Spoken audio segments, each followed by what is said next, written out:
सर्वेभ्यो नमो नमः। स्वागतम्। नमस्कारं महोदय। नमस्ते नमस्कारं महोदय। नमस्ते। प्रथमं प्रार्थनां कुर्मः। नमस्कारं महोदय। नमस्ते महोदय। वागर्थाविव सम्पृक्तौ वागर्थप्रतिपत्तये जगतः पितरौ वन्दे पार्वती परमेश्वरौ। ॐ सहनाववतु सहनौ भुनक्तु सह वीर्यं करवावहै तेजस्विनावधीतमस्तु मा विद्विषावहै। ॐ शान्तिः शान्तिः शान्तिः। येनाक्षरसमाम्नायमधिगम्य महेश्वरात् कृत्स्नं व्याकरणं प्रोक्तं तस्मै पाणिनये नमः। वाक्यकारं वररुचिं भाष्यकारं पतञ्जलिं पाणिनिं सूत्रकारं च प्रणतोऽस्मि मुनित्रयम्। सर्वेभ्यो नमो नमः। स्वागतम्। अद्य प्रवेशवर्गस्य पञ्चदशी कक्षा अस्ति। अद्य वयं शिष्टस्य नवमस्य पाठस्य अध्ययनं कुर्मः। సో ఇవాళ ప్రవేశవర్గం యొక్క 15వ తరగతి మనము మిగిలినటువంటి 9వ పాఠం ఏదైతే ఉందో అది పూర్తి చేద్దాం ఇవాళ. ఓకే, సో 9వ పాఠంలో మనం ముందరగా సూక్తి చూసాం. సూక్తి తర్వాత భాషా అభ్యాసంలో తుమున్ ప్రత్యయాంత చూసాం. సో తుమున్ ప్రత్యయాంత అంటే ఇది కూడా ఒక కృదంత ప్రత్యయాంత. ఇది ధాతువులకు చేరిస్తే కనుక అది మనకి ఏదైతే వస్తుందో అది అవ్యయం అవుతుంది, ఏ రూపం అయితే వస్తుందో అది. సో అది ఏ అర్థంలో వాడతామంటే చెయ్యటానికి అని అర్థం. సో ఫర్ ఎగ్జాంపుల్ బాలకః కిమర్థం పాఠశాలాం గచ్చతి అంటే బాలకః పఠనార్థం అని మామూలుగా చెప్పచ్చు, లేకపోతే పఠితుం గచ్చతి చదవడానికి వెళ్తున్నాడు అని. అలాగే మిగతావి కూడా లేఖితుం, గంతుం, ఆగంతుం, లేకపోతే లేఖితుం, ఇవన్నీ కూడా. సో తుమున్ ప్రత్యయాంత అంటే టు డూ, చేయడానికి అని అర్థం. సో ఆ అర్థంలో మనం ఈ అవ్యయాన్ని వాడతాము. సో అవ్యయం అంటే ఏంటంటే మనకి దానికి లింగాలు, విభక్తులు, లేకపోతే వచనాల భేదము ఉండదు. ఏ వచనంలో ఉన్నా ఏ లింగంలో ఉన్నా కూడా దీని యొక్క రూపం అలాగే ఉంటుంది. పఠిత్వ అంటే ఒక బాలకుడైనా పఠిత్వానే అనాలి, 10 మంది బాలకులైనా పఠిత్వానే అనాలి, మహిళలైనా నపుంసకలింగమై ఏదైనా సరే పఠిత్వ అన్నది మారదు, అది అలాగే ఉంటుంది. సో అందుకనే దాన్ని అవ్యయం అంటాం, దేంతోనూ మారదు. సో ఆ అవ్యయం చూసిన తర్వాత మనం కొన్ని వాక్యాలు చూసాము. దాంట్లో అఖండ క్రియాపదాలు, దాన్నే మళ్ళీ మనము దాన్ని వేరు చేసి చెప్పడం అన్నటువంటి క్రియాపదాలు చూసాం. సో అది ఇంకొకసారి మళ్ళీ చెప్తాను, కొంచెం అది కష్టం కాబట్టి. So page number 183, page number 183, దాంట్లో బాలకః అధ్యయనం కరోతి అంటే బాలకుడు అధ్యయనం చేస్తున్నాడు అని. కానీ దాన్నే మనం అధ్యయనం కరోతి అన్నది రెండు క్రియాపదాల, రెండు పదాలుగా ఉన్నది. అధ్యయనము చేస్తున్నాడు, ఏం చేస్తున్నాడు అంటే అధ్యయనం చేస్తున్నాడు అని. సో అది విడగొట్టినటువంటి ఒక క్రియాపదం, ఖండ క్రియాపదం అని వచ్చిందని. సో దీనికి అఖండం ఏంటంటే అధీతే. సో అధీతే అని అంటే కనుక అది ఒకటే క్రియాపదం అన్నమాట. సో ఇట్లా వేరు చేసి మనము ఉపదేశం కరోతి, విక్రయణం కరోతి, పాకం కరోతి, లేకపోతే పలాయనం కృతవంతః, శయనం కృతవాన్, సమ్మాననం కృతవంతః, సమార్జనం కరోతి, సేవాం కరోతి, ఉత్ప్రేక్షాం కరోతి, ఉపయోగం కరోతి, సంచయం కరోతి, భోజనం కరోతి, సంగ్రహం కరోతి, భర్సనం కరోతి. ఇవన్నీ వేరే రెండు క్రియాపదాల రూపంలో మనకి చెప్పడం జరిగింది. సో దాన్ని ఒకటేగా చేస్తే అధ్యయనం కరోతి అధీతే, ఉపదేశం కరోతి ఉపదిశతి, విక్రయణం కరోతి విక్రీణీతే అని రూపాలు వస్తాయి. సో దీంట్లోనే మనం ఇంకొన్ని వాక్యాలు చూసాము. ఎప్పుడైతే మనము అఖండ క్రియాపదం వాడతాం అంటే అధీతే లేకపోతే ఉపదేశతి ఇలాంటివన్నీ కూడా, అప్పుడు దాని యొక్క కర్మపదం ఏదైతే ఉందో అది కర్మ ద్వితీయ విభక్తిలో వస్తుంది. ఉదాహరణ పేజ్ నెంబర్ 185లో మొదటిది బాలకః పుస్తకం అధీతే. దేన్ని చదువుతున్నాడు అంటే పుస్తకాన్ని చదువుతున్నాడు. కాబట్టి అక్కడ పుస్తకం అన్నది కర్మపదం అయింది. ద్వితీయ విభక్తిలో ఉంది. కానీ దాన్నే గనక మనము అధ్యయనం కరోతి అని విడగొట్టి 2 క్రియాపదాలుగా చేసి చెప్పాలి అన్నప్పుడు అప్పుడు అక్కడ బాలకః పుస్తకం అధ్యయనం కరోతి అనకూడదు. పుస్తకస్య అధ్యయనం కరోతి అనాలి. సో కాబట్టి ఏదైతే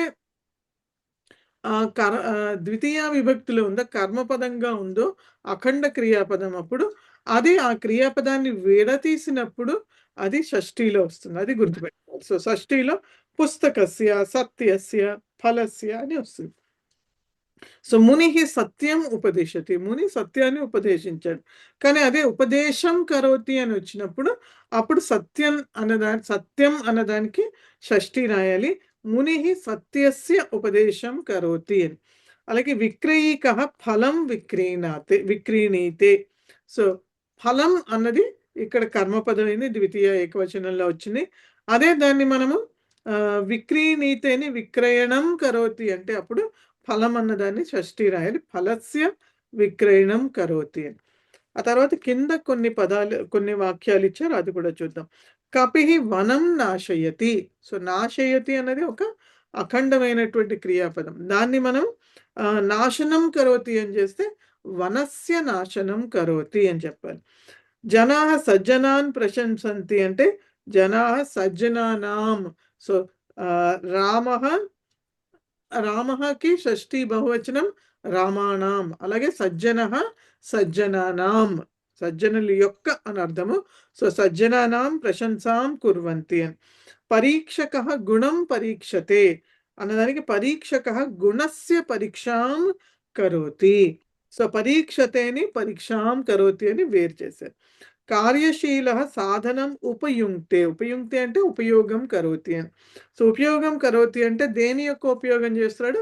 సాధనం యొక్క ఉపయోగం చేస్తున్నాడు. కాబట్టి సాధనస్య ఉపయోగం కరోతి. అధ్యాపకః వ్యాకరణం అధ్యాపయతి. సో అధ్యాపకః వ్యాకరణస్య అధ్యాపనం కరోతి. దేని యొక్క అధ్యాపనం చేస్తున్నాడు అంటే వ్యాకరణం యొక్క అధ్యాపనం చేస్తున్నాడు అని చేయాలి. సహ ద్వారం పిదధాతి. సహ ద్వారస్య పిధానం కరోతి. పిధానం అంటే క్లోజ్ చేయడం అని. సో దేన్ని మూస్తున్నాడు అంటే ద్వారంని మూస్తున్నాడు అని. ద్వారం యొక్క అని. ద్వారస్య. నిర్ధన ధనం సంచినోతి. నిర్ధనుడు ధనాన్ని దాచుకుంటున్నాడు, సేవ్ చేస్తున్నాడు. సో దేని యొక్క సేవనం లేకపోతే దేన్ని దాచుకుంటున్నాడు అంటే ధనస్య సంచయం కరోతి. సా వీణాం అభ్యస్యతి. సా వీణాయాః అభ్యాసం కరోతి. సో వీణ అన్నది స్త్రీలింగ పదము, రమా శబ్దం లాగా. సో రమాకి షష్ఠి ఏకవచనంలో రమాయాః అన్నట్టుగా వీణాయాః అభ్యాసం కరోతి. కర్మకరః సస్యం సించతి. కర్మకరః సస్యస్య సేచనం కరోతి. ఆ తర్వాత నాయకః జనాన్ ప్రోత్సాహయతి. నాయకః జనానాం ప్రోత్సాహనం కరోతి. సో జనాన్ అన్నది కర్మపదము, ద్వితీయ బహువచనంలో ఉంది. దానికి మళ్ళీ షష్ఠీ బహువచనం జనానాం. అలాగే సభ్యః వాదం ఉపస్థాపయతి. సభ్యః వాదస్య ఉపస్థాపనం కరోతి. आपणिकः पुस्तकं विक्रीणीते. आपणिकः पुस्तकस्य विक्रयणं करोति. छात्रः नियमम् उल्लङ्घते. छात्रः नियमस्य उल्लङ्घनं करोति. दुष्टः सज्जनं वञ्चयते. दुष्टः सज्जनस्य वञ्चनां करोति. सो वञ्चयते के वञ्चनां करोति. गृहस्थः अतिथिम् अनुरुणद्धि. गृहस्थः अतिथेः अनुरोधं करोति. अनुरोधं కరోతికి అనురుణద్ధి అని క్రియాపదం అక్కడ. సో ఇవి మనము వేరు చేసినప్పుడు షష్ఠీ విభక్తిలో మనకు అక్కడ కర్మపదము వస్తుంది.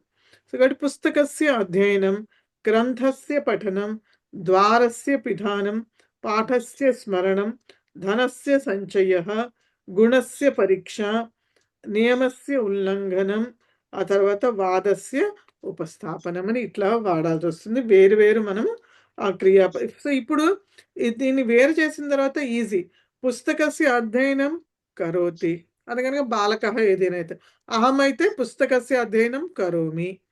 అలా త్వం అయితే త్వం పుస్తకస్య అధ్యయనం కరోషి. అలా మనం ఈజీగా అధ్యయనం పక్కన ఏవైనా క్రూ ధాతువు యొక్క రూపాలు పెట్టుకోవచ్చు. అది పాస్ట్ టెన్స్ అయినా కూడా అవ్వచ్చు.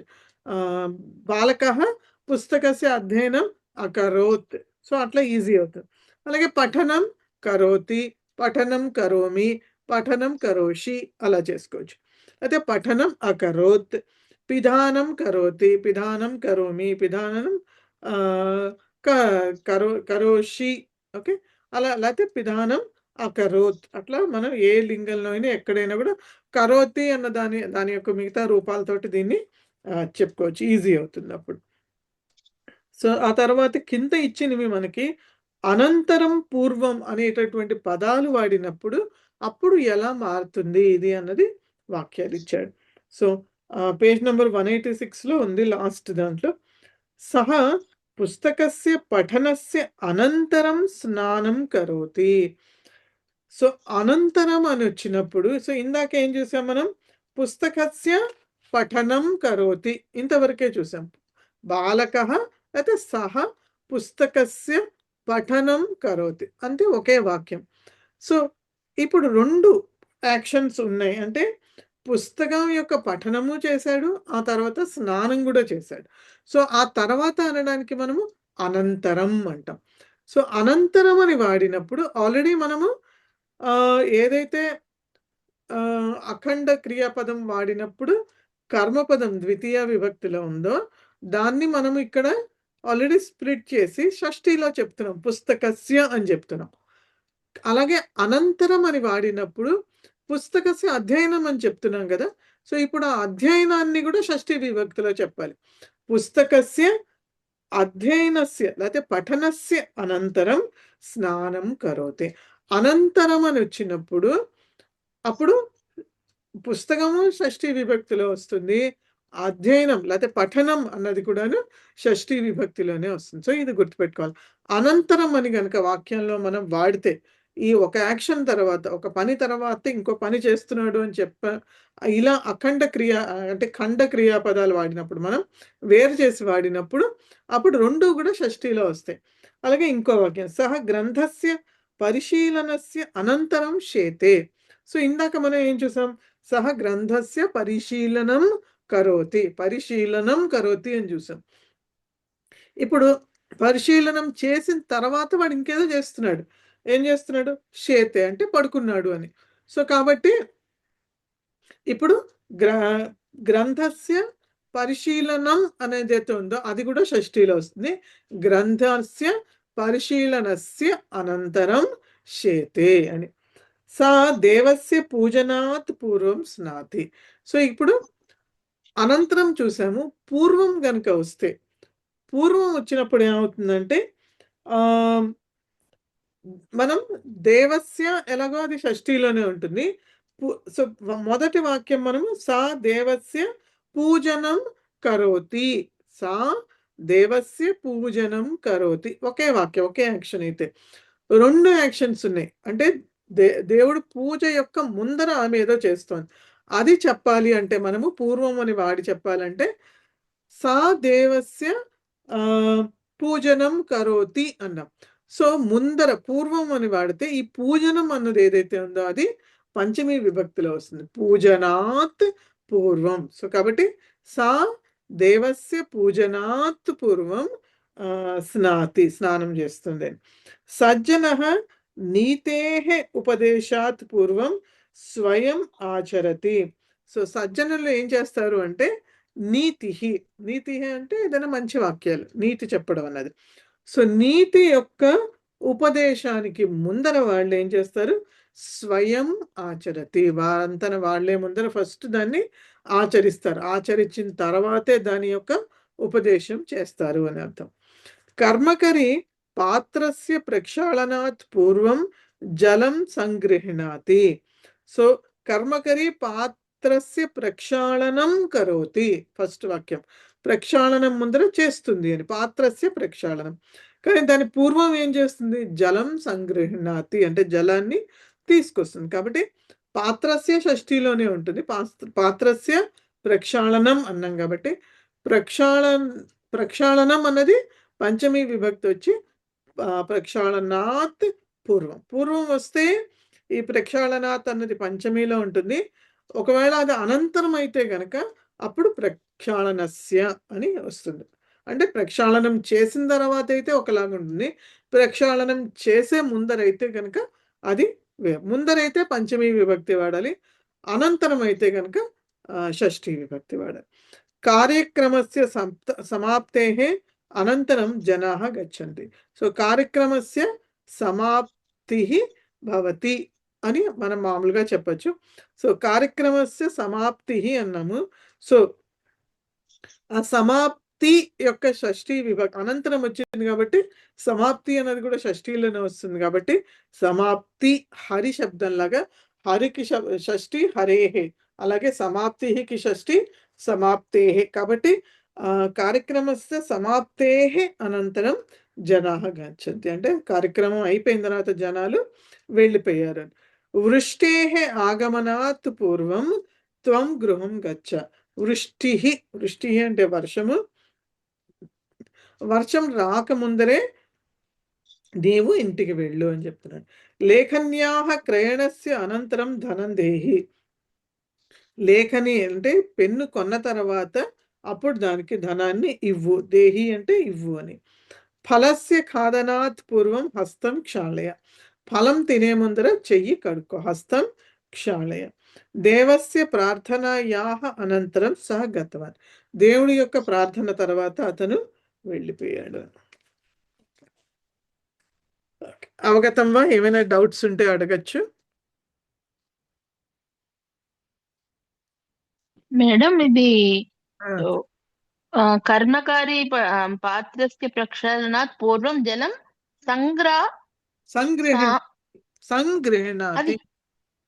సంగృహణాతి. ఎట్లా రాయాలి మేడం? అది కొద్దిగా నాకు కన్ఫ్యూజన్ గా ఉంది.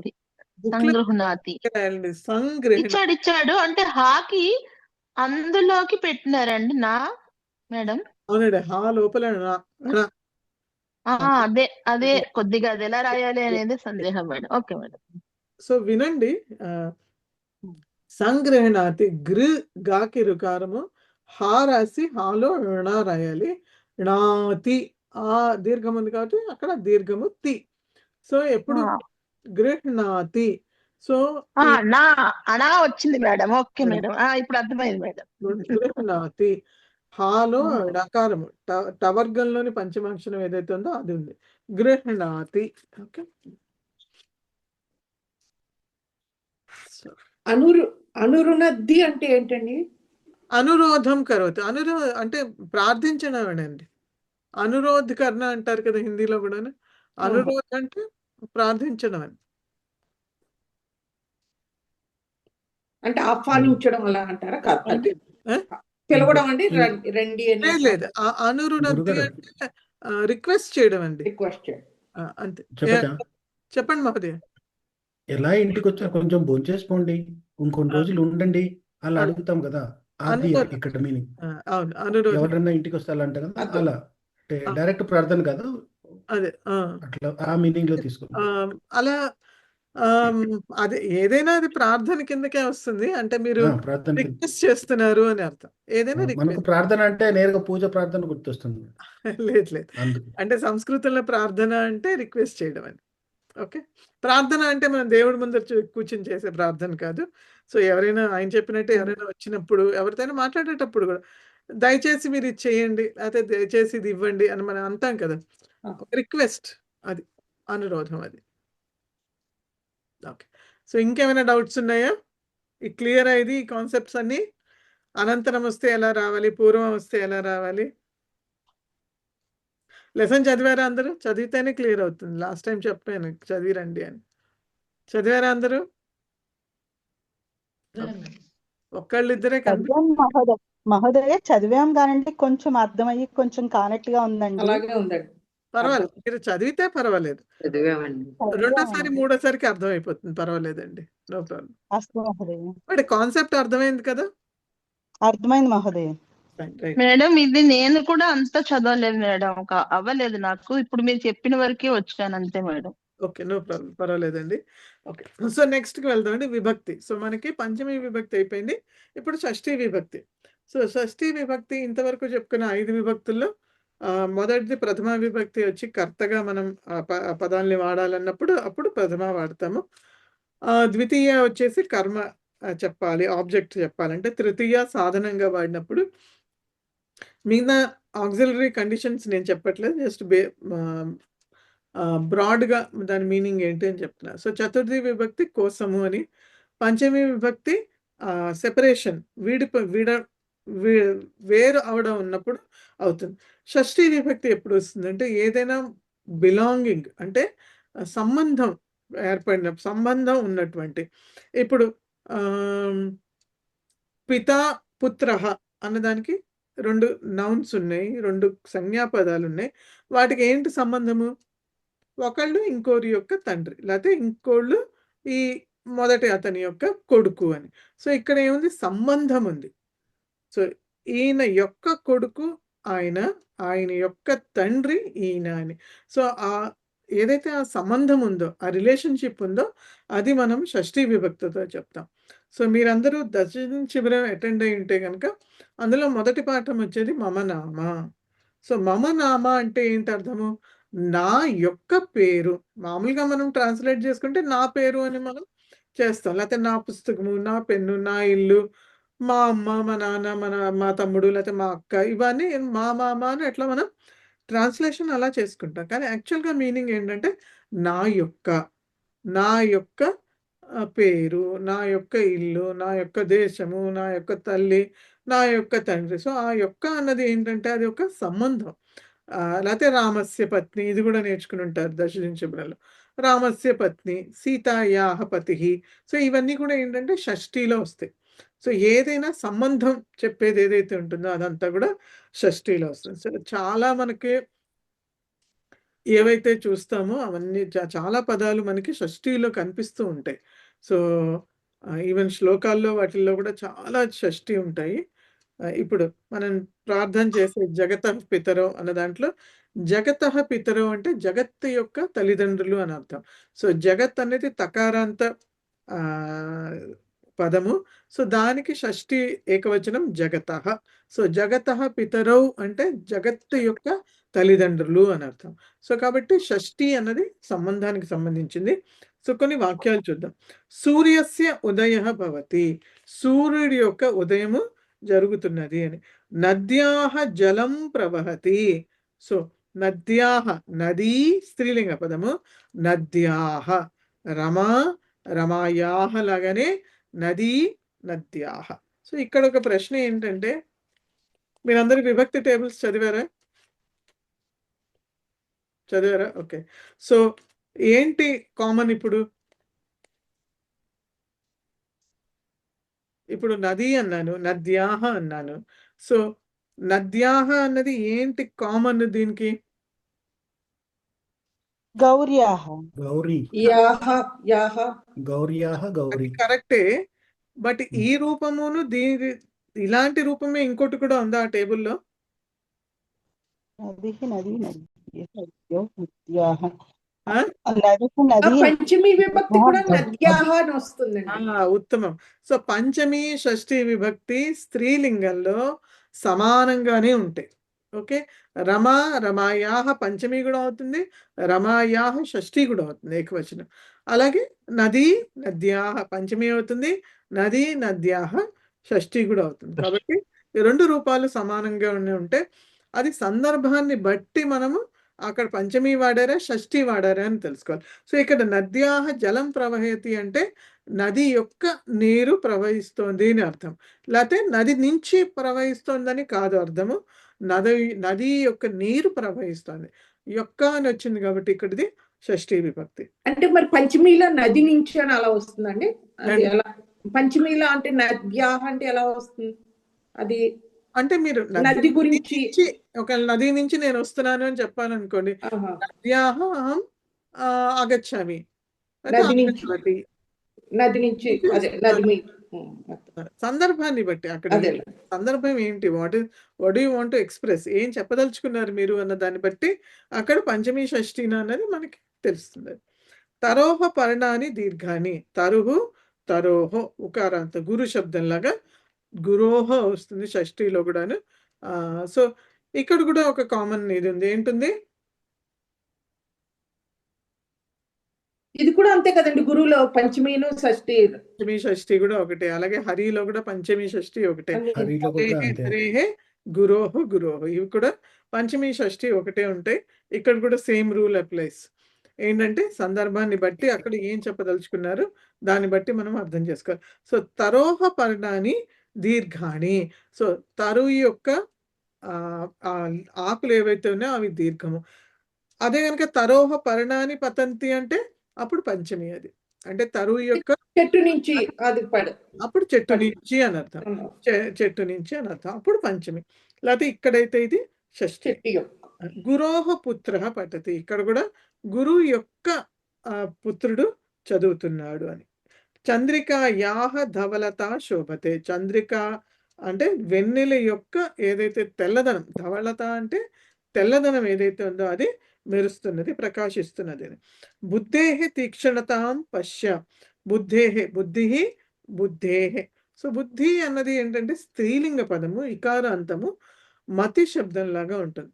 దానికి కొన్ని చతుర్థి నుంచి సప్తమి వరకు దాని రూపాలు అంటే ఒక సెట్ ఆఫ్ రూపాలు హరి శబ్దం లాగానే ఉంటాయి. కాబట్టి బుద్ధేహే హరేహే లాగానే బుద్ధేహే తీక్షణతాం పశ్య అంటే బుద్ధి యొక్క తీక్షణతను చూడు అని. అగ్నేహే జ్వాల రక్త, అగ్ని యొక్క అగ్ని ఇకారాంత పదము హరి శబ్దం లాగా. అగ్నేహే జ్వాల రక్త, అగ్ని యొక్క జ్వాల ఏదైతే ఉందో అది ఎర్ర వర్ణంలో ఉన్నది అని. రక్త అంటే రక్తవర్ణము, ఎరుపు రంగు అని. సో ఇక్కడ ఇంకొక ఇంపార్టెంట్ పాయింట్ ఏంటంటే ఇప్పుడు ఈ కలర్స్ ఏవైతే ఉన్నాయో రక్త, హరిత, పీత, ఇవన్నీ కూడా ఏంటంటే ఇప్పుడు ఆమ్రఫలం పీతం అనాలి, ఎందుకంటే ఆమ్రఫలం అన్నది నపుంసకలింగం కాబట్టి పీతం అని వాడాలి. ఇక్కడ జ్వాల అన్నారు కాబట్టి రక్త అని స్త్రీలింగంలో రక్త అన్నది వాడాలి. రక్తం ఫలం అని వాడాలి. అయితే రక్త స్యూత, పుల్లింగం అయితే రక్త అని వాడాలి, స్త్రీలింగం అయితే రక్త అని వాడాలి, నపుంసకలింగం అయితే రక్తం అని వాడాలి. కాబట్టి అది లింగాన్ని బట్టి దాని యొక్క రూపం మారుతూ ఉంటుంది. అతిథేహ ఆగమనం భవతి, అతిథి ఇకారాంత పుల్లింగము హరి శబ్దం లాగా. అతిథేహ ఆగమనం భవతి, అతని యొక్క ఆగమనం అంటే వచ్చాడు అని అర్థం. ఏతాని నారీణాం ఆభరణాన్ని, ఇవి నారీమణుల యొక్క ఆభరణాలు. నారీ గౌరీ శబ్దంలాగా నారీలాగా. సో ఈకారాంత స్త్రీలింగము నారీణాం ఆభరణాన్ని. బంధూనాం గృహాణి విశాలాని, బంధువు బంధూనాం. సో బంధువు అన్నది కూడా గురు శబ్దం లాగానే. సో గురునాం లాగా బంధూనాం గృహాణి విశాలాని అంటే బంధువుల యొక్క ఇల్లు విశాలమైనవి అని. జనాహ రవేహ ఉదయం పశ్యంతి, జనులు రవి యొక్క, రవి అన్న కూడా సూర్యుడే, రవి అన్నది కూడా ఇకారాంత హరిశబ్దంలాగా రవేహే ఉదయం పశ్యంతి. దేవానాం గురు బృహస్పతి, దేవుళ్ళ యొక్క గురువు ఎవరైతే ఉన్నారో ఆయన బృహస్పతి. సో దేవ దేవానాం, రామ రామాణం లాగా. శుక్రాచార్యస్య శిష్యాః అసురాః, శుక్రాచార్యులు ఆయన యొక్క శిష్యులు ఎవరైతే ఉన్నారో వాళ్ళు అసురులు అని. సో వాప్యాం జలం శీతలం, వాపీ వాప్యాం. సో వాపి అన్నది ఈకారాంత స్త్రీలింగము గౌరీ శబ్దం లాగా. సో దాని గౌరీ గౌర్యాహ ఎలా అంటామో అలాగే వాపి వాప్యాహ, భావి అని అర్థం. వాపి అంటే భావి అని, భావి యొక్క నీరు చల్లగా చల్లనమని. ఉష్ణోదకస్య పానం ఆరోగ్యాయ, ఉష్ణ ఉదక అంటే వేడి నీరు అని అర్థము. సో అది సంధి చేస్తే ఉష్ణోదకం అయింది. ఉష్ణోదకస్య అంటే వేడి నీరు యొక్క పానం అంటే తాగడము ఆరోగ్యం కొరకు అని. పాండోహ పుత్ర ధర్మరాజ, పాండు ఉకారాంత పాండు శబ్దం అది గురువు లాగానే. సో పాండోహ పుత్ర ధర్మరాజ. కుంత్యాహ పుత్ర కర్ణ, కుంత్యాహ పుత్ర కర్ణ. గిరీనాం శిఖరాణి రమ్యాని అంటే గిరిహి అంటే పర్వతం అని. పర్వతాల యొక్క శిఖరాలు ఏవైతే ఉంటాయో అవి చాలా రమ్యంగా అందంగా ఉంటాయి అని. సో హరీణాం లాగా గిరీణాం. కవేహ పద్యాని రమణీయాని. కవి యొక్క పద్యాలు రమణీయమైనవి అని. అభిమన్యోః పౌత్రః జనమంజేయః. సో అభిమన్యుః ఉకారాంశ గురు శబ్దం లాగా, కాబట్టి అభిమన్యోః పౌత్రః అంటే పుత్రుడి యొక్క పుత్రస్య పుత్రః.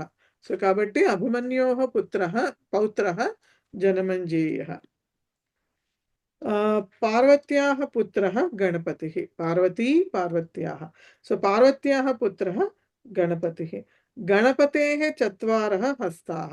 గణపతికి 4 చేతులు ఉన్నాయి. గణపతి యొక్క 4 చేతులు అని అర్థం. పాండవానాం ధర్మరాజ శ్రేష్ఠః. సో ఇక్కడ ఇంకో సెకండ్ కండిషన్ ఏంటంటే షష్ఠీ విభక్తులు. ఒకటి ముఖ్యమైనది బిలాంగింగ్, రెండోది ఏంటంటే వీరందరిలోకి ఒక గ్రూప్లోంచి ఒకడు చాలా శ్రేష్టమైన వాడు లేకపోతే ఉత్తముడు అని చెప్పాలి అన్నప్పుడు కూడా మనము షష్ఠీ బహువచనం వాడచ్చు. సో పాండవానాం ధర్మరాజ శ్రేష్ఠ. పాండవులలో ధర్మరాజు శ్రేష్టమైన వాడు అని అర్థం. ఛాత్రాణం బాలికా బుద్ధిమత్యః. సో అందరు స్టూడెంట్స్లోకి బాలికలు ఎవరైతే ఉన్నారో వాళ్ళు బుద్ధిమంతులు. బుద్ధిమత్యః.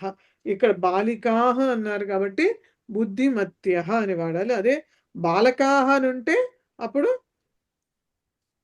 ఏం వాడాలి? బుద్ధిమంతః అని వాడాలి. అది బుద్ధిమాన్ బుద్ధిమంతః. ఇది బుద్ధిమతి మనం నేర్చుకున్నాం కదా. పఠితవాన్ పఠితవతి అట్లా పఠితవంతః పఠితవత్యః అలా బుద్ధిమత్యః. వృక్షాణం నారికేళః శ్రేష్ఠః. వృక్షాలలో నారికేళము అన్నది చాలా శ్రేష్టమైనది అని చెప్తున్నారు. సో ఇవి షష్ఠీ విభక్తి యొక్క కొన్ని రూపాలు.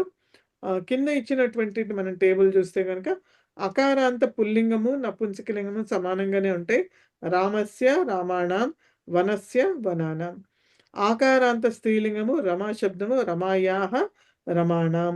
ఈకారాంత శబ్దంలో పుల్లింగము హరేహ హరీణాం, స్త్రీలింగం అయితే మతేహ మతీనాం, అదే నపుంసకలింగం అయితే దద్నః దద్నాం.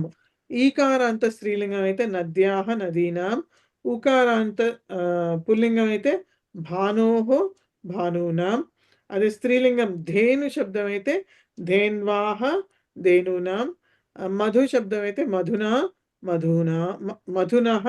మధూనాం. రుకారాంత పితృ శబ్దం అయితే కనుక పితుః పితॄణాం. స్త్రీలింగం రుకారాంత శబ్దం మాతృ శబ్దం అయితే మాతుః మాతృణాం. ఓకే. అలాగే సర్వనామ శబ్దాలు చూస్తే కనుక దకారాంత తద్ శబ్దం అయితే పుల్లింగము నపుంసకలింగము సమంగా ఉంటుంది. తద్ ఏతదు ఒకేసారి చదవచ్చు. తస్య తేషాము ఏతస్య ఏతేషాం. అలాగే స్త్రీలింగం అయితే కనుక తస్యాహ తాసాం ఏతస్యాహ ఏతాసాం. అదే కిం శబ్దం మకారాంత ప్రశ్నార్థక శబ్దం అయితే పుల్లింగం నపుంసకలింగము కస్య కేశాము, స్త్రీలింగం అయితే కస్యాహ కాసాం. అదే దకారాంతక త్రిలింగక అస్మత్ శబ్దం అయితే మమ అస్మాకం. ఇది మనకి బాగా పరిచయం. మమ నామ మమ దేశ అంటే అలాగే అస్మాకం గృహం అస్మాకః అస్మాకం దేశః అని వాడచ్చు.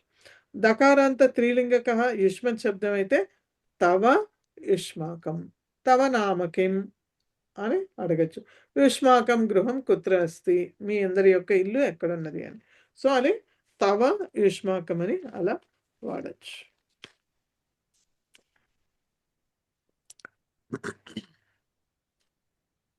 అవగతం వా?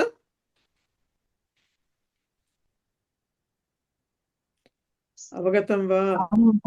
అవగతం మహోదయ. ఓకే. తర్వాత ప్రహేళిక పొడుపు కథ 192 పేజ్ నెంబర్ 192. సో ఇక్కడ ప్రహేళికలో వృక్షాగ్రవాసి నచ పక్షిరాజః త్రినేత్రధారి నచ శూలపాణిః త్వగ్వస్త్రధారి నచ సిద్ధయోగి జలం చ బిభ్రన్న ఘటోన మేఘః.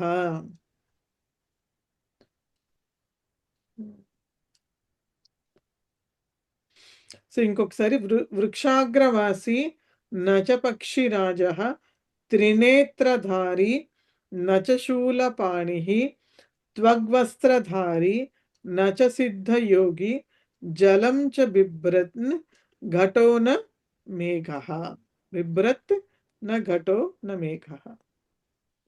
సో వృక్షాగ్రవాసి నచ పక్షిరాజః. సో ఏమంటున్నాడు ప్రహేళికలో అంటే వృక్షాగ్రవాసి, వృక్ష అగ్రవాసి అంటే వృక్షానికి మొదల్లో అంటే పైన ఆకులలో అన్నిటికంటే పైన భాగంలో ఉండేటటువంటి వాడు అని అర్థం. నచ పక్షి రాజా, కానీ పక్షుల యొక్క రాజు అయినటువంటి గరుత్మంతుడు కాదు. సో ఈ వస్తువు ఏదైతే మనం మాట్లాడుతున్నాం దీని గురించి చెప్తున్నాడు. ఈ వస్తువు వృక్షం యొక్క అన్నిటికంటే పై భాగంలో ఉంటుంది, కానీ అది పక్షిరాజు కాదు. త్రినేత్రధారి నచ శూలపాణి. త్రినేత్రధారి అంటే ఈ వస్తువుకి ఏదైతే ఉందో దానికి 3 కళ్ళు ఉంటాయి.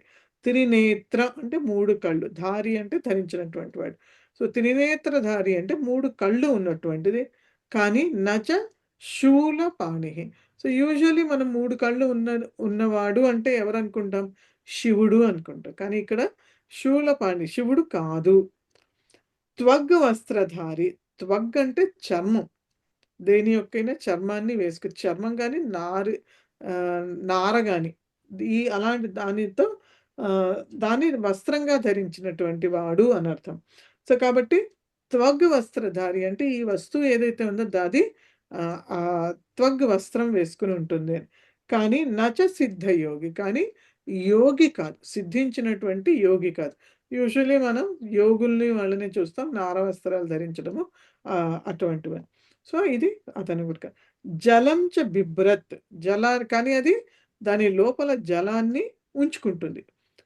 బిభ్రత్. సో బిభ్రన్ దగ్గర 2 పదాలు ఉన్నాయి, బిభ్రత్ అండ్ నా అని. సో బిభ్రత్ అంటే జలం చ బిభ్రత్ అంటే జలాన్ని అది లోపల ఉంచుకుంటుంది. నా ఘటః, ఘటో అంటే ఘటః, నా ఘటః అంటే అది కుండ కాదు. నా మేఘః అది మేఘం కూడా కాదు. కాబట్టి ఈ వస్తువు గురించి ఏదైతే మాట్లాడుతామో అది ఏంటి అంటే అది వృక్షం యొక్క పైభాగంలో ఉంటుంది, కానీ పక్షి కాదు. దానికి 3 కళ్ళు ఉంటాయి, కానీ అది శివుడు కాదు. అది త్వగ్ వస్త్రం వేసుకుంటుంది, కానీ అది సిద్ధయోగి కాదు. దాని లోపల నీళ్లు ఉంటాయి, కానీ అది ఘటము కాదు, మేఘము కాదు. సో ఇక్కడ ఇది కొబ్బరికాయ అని అనుకుంటారు ఆన్సర్. ఓకే, కొబ్బరికాయనా? నారికేళం, కొబ్బరికాయ. సో కొబ్బరికాయ అది కనుక వస్తువు మనం ఆన్సర్ తీసుకుంటే దాన్ని ఇప్పుడు దీనికి ఎలా అన్వయించుకోవాలి అంటే కొబ్బరికాయలు ఎక్కడుంటాయి? కొబ్బరికాయలు వృక్షానికి అన్నిటికంటే పై భాగంలోనే ఉంటాయి కొబ్బరికాయలు అనేవి. సో అది వృక్షాగ్రవాసి, వృక్షం ముందరలో ఉంటుంది, కానీ పక్షిరాజు కాదు. త్రినేత్రధారి, మనం కొబ్బరికాయ వెనకాల వైపు పీచు పూర్తిగా తీసేస్తే 3 కళ్ళు ఉంటాయి, అవి కూడా కళ్ళనే అంటారు కొబ్బరికాయకి. సో త్రినేత్రధారి 3 కళ్ళు ఉంటాయి, కానీ శివుడు కాదు.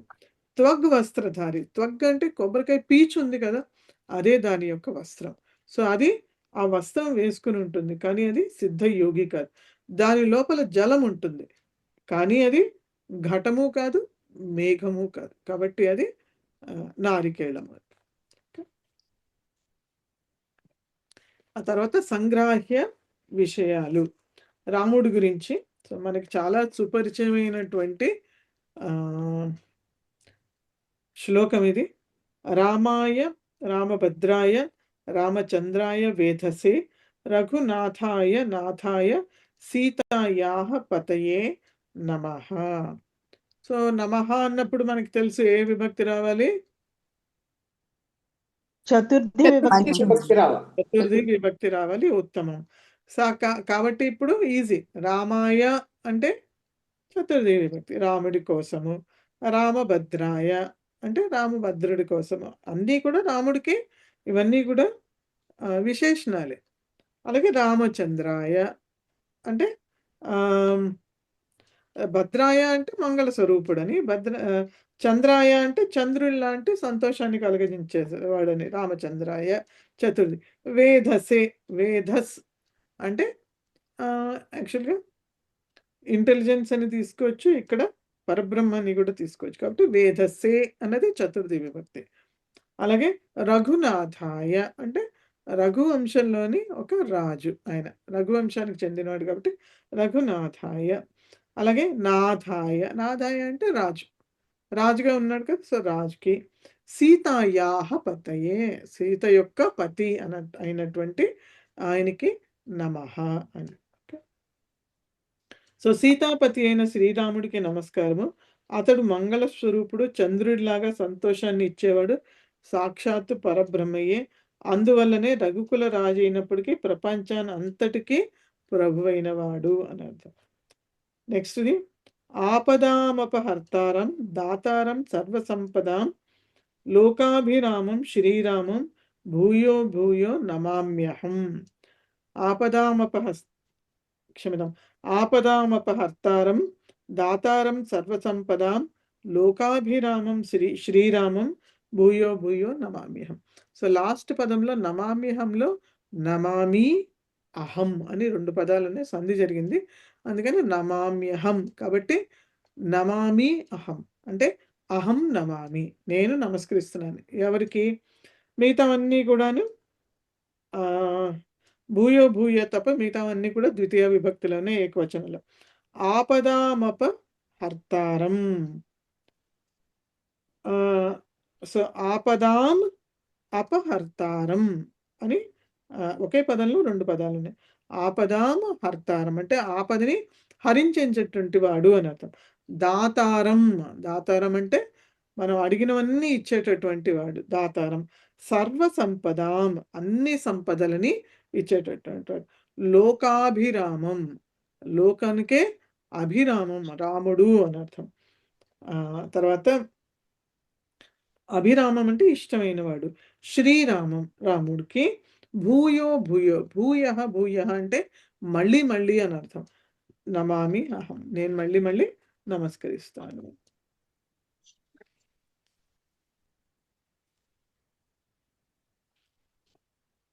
తర్వాత పేజ్ నెంబర్ 196 సప్తకకారాలు అని ఇచ్చారు, ఒకసారి అది ఎక్స్ప్లెయిన్ చేస్తాను. ఓకే, పేజ్ నెంబర్ 195లోనండి కథ.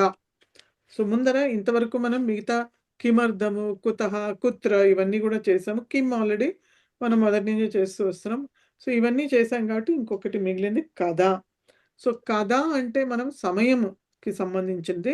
కథ ఆగచ్చతి సప్తవాదనే ఆగచ్చతి, కథ ఉత్తిష్టతి షడ్వాదనే ఉత్తిష్టతి, అలా లేకపోతే సోమవారే ఆగచ్చతి, వాసరే ఆగచ్చతి, లేకపోతే గతమాసే ఆగతవాన్, ఆగామి మాసే ఆగమిష్యతి. సో కథ అన్నదానికి మనం సమయంతో చెప్తాం అన్నమాట. సమయం అంటే అది వారం అవ్వచ్చు, నెల అవ్వచ్చు, సంవత్సరం అవ్వచ్చు, లేకపోతే యాక్చువల్ సమయం కూడా అవ్వచ్చు. కాబట్టి ఏదైనా అవ్వచ్చు. సో సూర్యోదయ ప్రాతః భవతి, సూర్యోదయ కదా భవతి ప్రాతః భవతి. ఎప్పుడు అవుతుంది సూర్యోదయం? పొద్దున్నే అవుతుంది. సీత కదా నృత్యాభ్యాసం కరోతి, సీత ఎప్పుడు నృత్యాభ్యాసం చేస్తుందంటే సీత సాయం నృత్యాభ్యాసం కరోతి, సాయంకాలం నృత్యాభ్యాసం చేస్తుంది. పితామహ కదా ఆగమిష్యతి, తాతగారు ఎప్పుడు వస్తున్నారు అంటే పితామహ పరశ్వ ఆగమిష్యతి, పరశ్వ, శ్వః పరశ్వ అంటే ఎల్లుండి. తే కదా ఆగతాః ఆసన్, వారు ఎప్పుడు వస్తూ ఉన్నారు అంటే తే హ్యః ఆగతాః ఆసన్, వాళ్ళు నిన్న వచ్చి ఉన్నారు. అద్య కృష్ణస్య జన్మదినోత్సవ, ఇవాళ కృష్ణుడి యొక్క దినోత్సవం. కృష్ణస్య జన్మదినోత్సవ కదా, ఎప్పుడు కృష్ణుడి యొక్క జన్మదినోత్సవం ఎప్పుడు అని అయితే. సో కథ అన్నదానికి ఎప్పుడు కూడా మనం సమాధానం ఎందులో ఇస్తాం?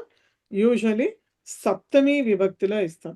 సో కింద ఇచ్చాడు భరతనాట్య ప్రదర్శనం కదా భవిష్యతి అంటే భరతనాట్య ప్రదర్శనం అంతిమ భానువాసరే భవిష్యతి, అంతిమ భానువాసరే అంటే లాస్ట్ సండే జరుగుతుంది అని.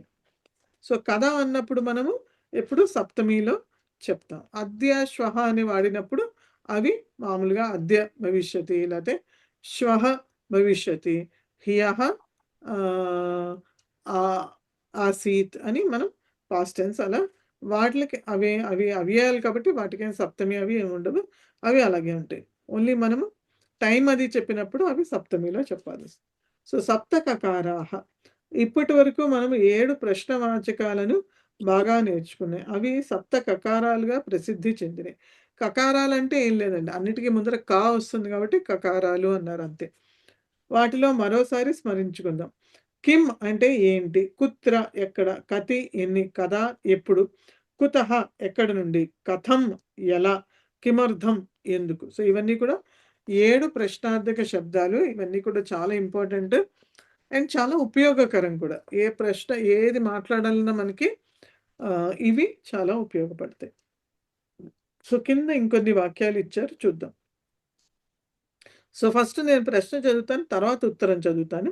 రైట్ సైడ్ ఫస్ట్ చదివి అప్పుడు. కహ కుచేలస్య మిత్రం, కుచేలుడి యొక్క మిత్రుడు ఎవరు అని అడుగుతున్నాడు. శ్రీకృష్ణ కుచేలస్య మిత్రం.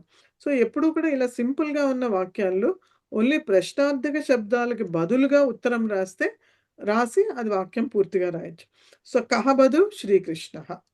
అలాగే శ్రీహరి కుత్ర గచ్చతి, శ్రీహరి ఎక్కడికి వెళ్తున్నాడు అంటే శ్రీహరి అయోధ్యాం గచ్చతి. సో విభక్తులు జాగ్రత్తగా ఉండాలి. అయోధ్యాం గచ్చతి ద్వితీయ ఏకవచనం కర్మపదం, గచ్చతి అన్నది క్రియాపదము, అలాగే శ్రీహరి అన్నది కర్త. ఆ గచ్చతి మీద కనుక వాట్ ఏంటి, కుత్ర గచ్చతి, కిం గచ్చతి అంటే అప్పుడు అయోధ్యాం గచ్చతి, అయోధ్యకి వెళ్ళాడు అని. అది ద్వితీయ ఏకవచనం. రామస్య కతి అంగుళ్యః సంతి, రాముడికి ఎన్ని వేళ్ళు ఉన్నాయంటే రామస్య షట్ అంగుళ్యః సంతి. సో కతి అనగానే ఎప్పుడు అది నంబర్, ఎన్ని అంటే నంబర్ కాబట్టి ఎన్ని ఉన్నాయి అంటే 5 ఉన్నాయి, 10 ఉన్నాయి, లేకపోతే 20 ఉన్నాయి, అట్లా చెప్పచ్చు. ఒక్క నిమిషం అండి.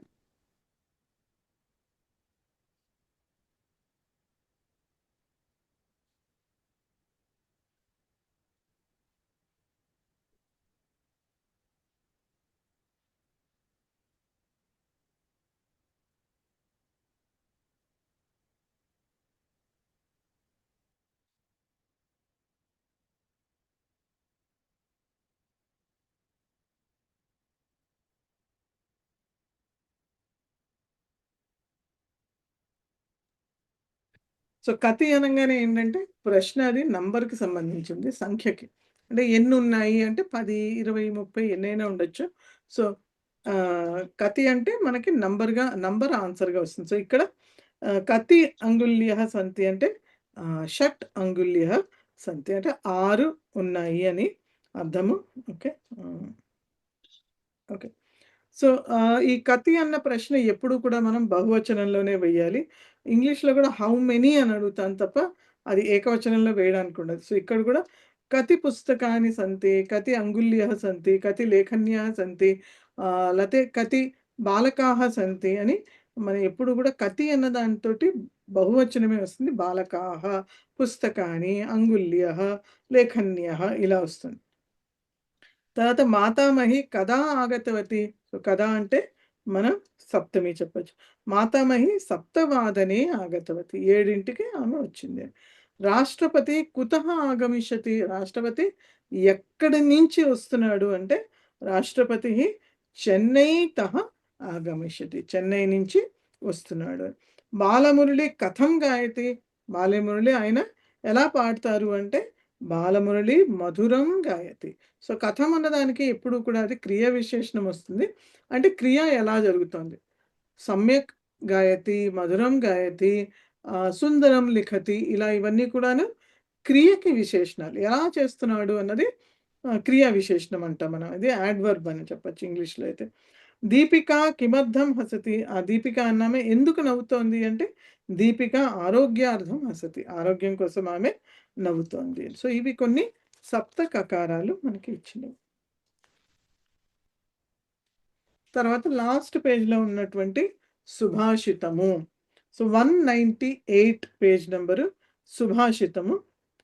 न किंचित सहसा कार्यं कार्यं कार्यविदा क्वचित् क्रियते चेत् विविच्यैव तस्य श्रेयः करस्थितम्. So न किंचित सहसा कार्यं कार्यं कार्यविदा क्वचित् क्रियते चेत् వివిచ్యైవ తస్య శ్రేయః కరస్థితం. సో ఏమంటున్నాడంటే నా కించిత్ సహసా కార్యం అంటే ఏ కార్యాన్నైనా కూడాను సహసా అంటే వెంటనే ఆలోచించకుండా అని అర్థము. సో ఏ కార్యాన్నైనా వెంటనే ఆలోచించకుండా చేయకూడదు. కార్యం కార్య విదా క్వచిత్ అంటే ఆలోచించి చెయ్యాలి అని. అలాగే క్రియతే చేత్ వివిచ్యైవ తస్య శ్రేయః. సో ఏ పని ఆలోచించకుండా చేయకూడదు. ప్రతి కార్యాన్ని దాని గురించి తెలుసుకుని పూర్తిగా అర్థం చేసుకుని చెయ్యాలి. అలాగే కార్యాన్ని ఆలోచించి చేస్తే క్రియతే చేత్ వివిచ్య వివిచ్య అంటే ఆలోచించి చేస్తే గనక తస్య శ్రేయః దాని యొక్క శ్రేయం అంటే శ్రేయస్ అంటే దాని యొక్క ఫలితం ఏదైతే ఉందో అది ఎక్కడ ఉంటుంది అంటే కరస్థితం మన చేతిలోనే ఉంటుంది అని అర్థం. సో తెలివి గలవాడైనా ఎప్పుడైనా క్వచిత్ అంటే ఎప్పుడైనా ఆలోచన చేయకుండా వెంటనే ఏ పనిని చేయకూడదు.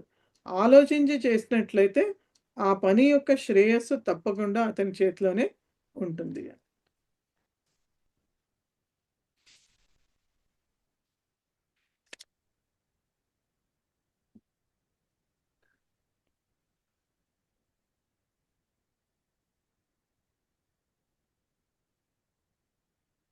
ఏం డౌట్ లేవనుకుంటాను, ఎవరు అడగట్లేదు కాబట్టి. సో ఇవాళ మనము ఎక్సర్సైజులు చేయట్లేదు ఈ పాఠంలోనివి. ప్రస్తుతం ఇప్పుడే పాఠం చెప్పాను కాబట్టి వెంటనే చేసిన ఫలితం ఉండదు. మీరు అందరు చేసుకుని రావాలి, చేసుకుని వస్తే చేద్దాం. సో కాబట్టి 10th లెసన్ స్టార్ట్ చేస్తాను. స్టార్ట్ చేసి చూద్దాం 10th లెసన్ ఎంతవరకు అవుతుందో. ఓకే, సో 10th లెసన్లో సో ఎవరికి డౌట్లు లేవా? అందరూ సైలెంట్గా ఉన్నారు, అందుకనే నేను చెప్పుకుంటూ వెళ్ళిపోతున్నాను. డౌట్లు లేవనే అనుకుంటున్నా. ఓకే, కొద్దిగా అర్థమైంది మహోదయ. ఇంకొక 1-2 సార్లు చదివితే ఇంకొద్దిగా అర్థమవుతుందని అర్థమవుతుందండి. అవును అంతే. ఏదైనా సరే రిపీటెడ్గా చదివితే మీకు అర్థమవుతుంది. సో ఫస్ట్లో కొంచెం గందరగోళంగా ఉంటుంది, ఉన్నా సరే మళ్ళీ చదివితే కనుక అది క్లియర్ అవుతుంది. ఓకే, సో ఎనీవే ఇప్పటివరకు జరిగిన పాఠాలన్నీ కూడా ఇంచుమించుగా 10 దిన సంభాషణ శిబిరంలో జరిగినవే కాబట్టి అండి మాకు ఈజీగా అర్థమైపోయాయండి. అవును, కొంచెం డిఫరెన్స్ ఇది మాత్రం కొద్దిగా కొంచెం డిఫరెంట్ గా ఉందండి. ఓకే, సో 10th లెసన్లో మొదటిగా సూక్తి గుణాహ మహోదయ చెప్పండి. చిన్న డౌట్ అమ్మా.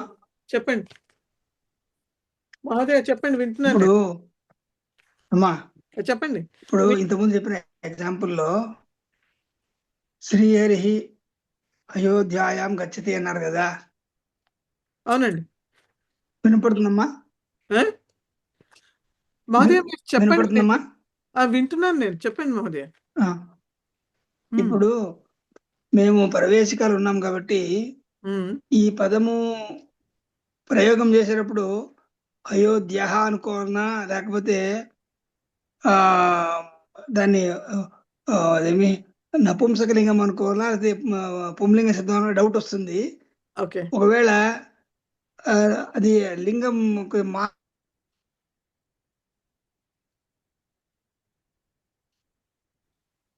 మార్చినా కానీ అది సీరియస్ గా తీసుకోరు కదమ్మా. మాకు అంత ఐడియా లేదు కాబట్టి ఇప్పుడు అయోధ్య రాయాలన్నా అయోధ్యాయాం రాయాలన్నా డౌట్ వస్తుంది. మహోదయ ఫస్ట్ ఏంటంటే ఈ స్త్రీలింగము నపుంసకలింగము అన్నది కొన్ని పదాలకి ఫిక్స్డ్ గా ఉంటుంది, దాన్ని మనం మార్చడానికి ఉండదు. ఓకే, సో ఏ పదం ఏ లింగంలో అయితే వారు నిర్దేశించారో అంటే వ్యాకరణకర్తలు ఎలా అయితే మనకి చెప్పారో మనం దాన్నే పాటించాలి. సో ఇప్పుడు పురుష అన్నది పుల్లింగమే, మహిళ అంటే స్త్రీలింగమే, వృక్ష అన్నది పుల్లింగంలో పెట్టారు, సో వృక్ష అనే వాడాలి. అయోధ్య అన్నది స్త్రీలింగం, ఆకారాంత స్త్రీలింగం. సో అలా రమ అంటే స్త్రీలింగం. అలాగే జ్యోతిహి అంటే స్త్రీలింగం. మతిహి అంటే స్త్రీలింగం. సో, ఇట్లా కొన్ని అంటే ఇవన్నీ కూడా ఆల్రెడీ ఫిక్స్‌డ్ ఉన్నాయండి. పుల్లింగము, స్త్రీలింగము, నపుంసకలింగం అని. వీటిలో ఫస్ట్ రూల్ ఏంటంటే ఒకదాని నుంచి ఇంకో దానికి మార్చుకోవడానికి లేదు. అది పుల్లింగం అయితే పుల్లింగంలోనే ఉంటుంది. స్త్రీలింగంలో అయితే స్త్రీలింగంలోనే ఉంటుంది. నపుంసకలింగం అయితే నపుంసకలింగంలోనే ఉంటుంది. సెకండ్ పాయింట్ ఇది. సో, ఇవి మార్చడానికి లేదు. నెక్స్ట్ పాయింట్ ఏంటంటే ఇప్పుడు వీటిల్ని ఎలా తెలుసుకోవాలి? ఎలా తెలుసుకోవాలి అంటే ఒకటి దీనికి మార్గం ఏంటంటే రిపీటెడ్‌గా మనం చదువుతూ ఉండాలి. అభ్యాసం చేయాలి. సో, దీనికేంటంటే మనం విభక్తి టేబుల్స్ గనక చదివితే మనకి అక్కడ చూడంగానే అయోధ్య అనుంది. అయోధ్యాం అనుంది. యా మీద డాట్ ఉంది అనుస్వరం. సో, అయోధ్యాం మనకెలా వినిపిస్తోంది? రమాం లాగా వినిపిస్తోంది. కాబట్టి అది స్త్రీలింగం, ద్వితీయ ఏకవచనం. అందుకనే విభక్తి టేబుల్స్ గనక బాగా గట్టిగా చదివితే గనక ఈ పుల్లింగము, స్త్రీలింగం, నపుంసకలింగంలో వచ్చేటటువంటి డిఫరెంట్ విభక్తుల్లో రూపాలు మనకి కొంచెం అర్థమవుతాయి. అది నెక్స్ట్ పాయింట్. ఓకే. సో, ఎలా తెలుసుకోవాలి అంటే అభ్యాసం. అంతకంటే వేరే మార్గం ఏమీ లేదండి. ఇంతవరకు నేర్చుకునే వాళ్ళందరూ కూడా అలాగే నేర్చుకున్నారు. వాళ్ళు పండితులు అవనండి, బిగినర్స్ అవనండి, మధ్యలో ఉన్న వాళ్ళు అవనండి, ఎవరైనా సరే అభ్యాసంతోటి నేర్చుకోవడమే జరిగిందిది. దీనికేమి ఫిక్స్‌డ్ రూల్ ఏం లేదు. ఈ వర్డ్ అయితే ఇలా ఉంటుంది, ఇలా ఉంటుంది. ఐదర్ మీరు అభ్యాసంతో నేర్చుకోవాలి, లేకపోతే డిక్షనరీస్ చూసి డిక్షనరీలో ఇప్పుడు వృక్ష, ట్రీ అని రాశారనుకోండి, అక్కడ 2, 3 వస్తాయి. దాన్నేమంటారు? పాదపః, పాదప, తరు లేకపోతే వృక్ష అనొస్తాయి. ముందర ఎదురుకుండా రాసుంటుంది. Masculine MM. ఎం అంటే పుల్లింగం, మాస్కులైన్ అని. అలా మీరు డిక్షనరీలో వెతుక్కుని అది చూసుకుని అది గుర్తుపెట్టుకోవాలి. సో, ఏదైనా ఏంటి అల్టిమేట్‌లీ అభ్యాసం. అభ్యాసంతోటి మాత్రమే ఇవి అర్థమయ్యేటటువంటి విషయాలు. ఓకే. మహోదయ. హలో అమ్మా. చెప్పండి మహోదయ. ఇక 149 పేజీలో కాళిదాస్ అని రాశారు. మహోదయ మీరు పెట్టారు. నేను దానికే జవాబు చెప్తున్నాను. సో, అదే. ఓకే. సో, ఇప్పుడు సంస్కృతంలో మనకి మామూలు ఇప్పుడు మనం వాడేటటువంటి సంస్కృతంలో ళ అన్నటువంటిది లేదు. ఓకే. ఆ ళ అన్నది ఒకవేళ సంస్కృతంలో ఉన్నా కూడా అది వైదిక వేదాలు వాటిల్లో ఉంది అని అంటారు. నాకు కూడా సరిగ్గా తెలీదు. కానీ మామూలుగా ఇప్పుడు మనకి విష్ణు సహస్రనామం కానీ, లలితలో కానీ, లేకపోతే ఇంకా మనం వేటిల్లో అయినా సరే అన్నిట్లో కూడా ళ అన్నది లేదు. సంస్కృతంలో ళ అన్నది దానికి అసలు లిపినే లేదు మనకి ఇక్కడ రాయడానికి. లా మాత్రమే ఉంది. ఇప్పుడు మన తెలుగులో మంగళం అంటాం. కానీ సంస్కృతంలో మంగళం, మంగళః, లా అని. తెలుగు పుస్తకంలో ఒకవేళ కాళిదాసః అని ఉంటే గనక మీరు తెలుగులో కాళిదాస్ అనొచ్చు. ఎందుకంటే తెలుగులో లకారం ఉంది కాబట్టి లా అని రాస్తారు. ఇప్పుడు ఈవెన్ మీరు కొన్ని లలిత పుస్తకాలు అవి చూసినా అవి కొన్ని చోట్ల లా ఉంటాయి. కళావతి, కళాలాప అని ఉంటాయి. కానీ యాక్చువల్‌గా అది సంస్కృతంలో కళావతి, కళాలాపః, లా అని రావాలి. మహిళ అని మనం తెలుగులో అంటాం. కానీ సంస్కృతంలో మహిళ, లా అని రావాలి సంస్కృతంలో. ళ అన్నది మనకి ఏది అక్షరము లేదు సంస్కృతంలో. ఓకే. తెలుగులో మీకు ఎలా ఉంటే అలా చదవచ్చు. తప్పులేదు. ఓకే. ఒక్క నిమిషం అండి. పివిఎన్ కుమార్ గారు మీ డౌట్ క్లియర్ అయిందా అండి? క్లియర్ అయిందమ్మా. ఇంకో ప్రశ్న కూడా మీరు ఏదో పెట్టారు ఇవాళ ఎప్పుడో నిన్ననో. అదే దీనిలో మన సాధించిన పేపర్లో చేసి చేయడం కోసం అని ఒకటి ఉంది కదా లాస్ట్ 2 కాలాల్లో. ఏంటి మహోదయ మళ్ళీ చెప్పండి. చెప్తాను ఒక్క నిమిషం అమ్మా. చెప్పండి.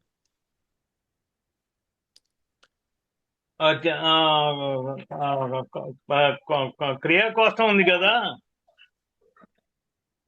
లెప్పు ప్రత్యయంతనా మీరు అనేది? లెప్పు ప్రత్యయం ఒకటి తెలియలేదమ్మా. ఓకే. సో మహోదయ లాస్ట్ క్లాసుల్లో మనం చేసాము లెప్పు త్వా ప్రత్యయంత అని 2. సో ఈ 2 ప్రత్యయాంతాలు కూడా కృదంతాలు అంటారు వీటిని. అంటే కృదంత ప్రత్యయాలు అంటారు. సో ఎన్ని ఉన్నాయని మీరు అడిగారు. 150 ఎన్నో ఉన్నాయండి. అవన్నీ మనకు తెలీదు కూడాను. సో, కానీ మనం నేర్చుకునేది చాలా లిమిటెడ్ ఉంటాయి దాంట్లో. మనం మూడో ఎన్నో నేర్చుకుంటాం ఇప్పుడు. ఒకటి తవుతూ ప్రత్యయాంత నేర్చుకుంటాం. తవా ప్రత్యయాంత, తర్వాత లెపు ప్రత్యయాంత, ఇప్పుడు తుమ్ముని నేర్చుకున్నాం. 4 ప్రత్యయాంతాలు ఇప్పుడు ఈ ప్రవేశ లెవెల్‌లో నేర్చుకుంటున్నాం. సో, త్వా ఓకే. లెప్ గాని ఏంటంటే ఇవి ఒకే కర్త 2 పనులు చేశారనుకోండి. ఇప్పుడు రాముడే ఉన్నాడు. రాముడు తిన్నాడు. తిన్న తర్వాత పడుకున్నాడు. తిన్నాడు, పడుకున్నాడు. 2 మనకి క్రియలు అక్కడ. సో, 2 క్రియలు ఒకే కర్త చేస్తున్నాడు.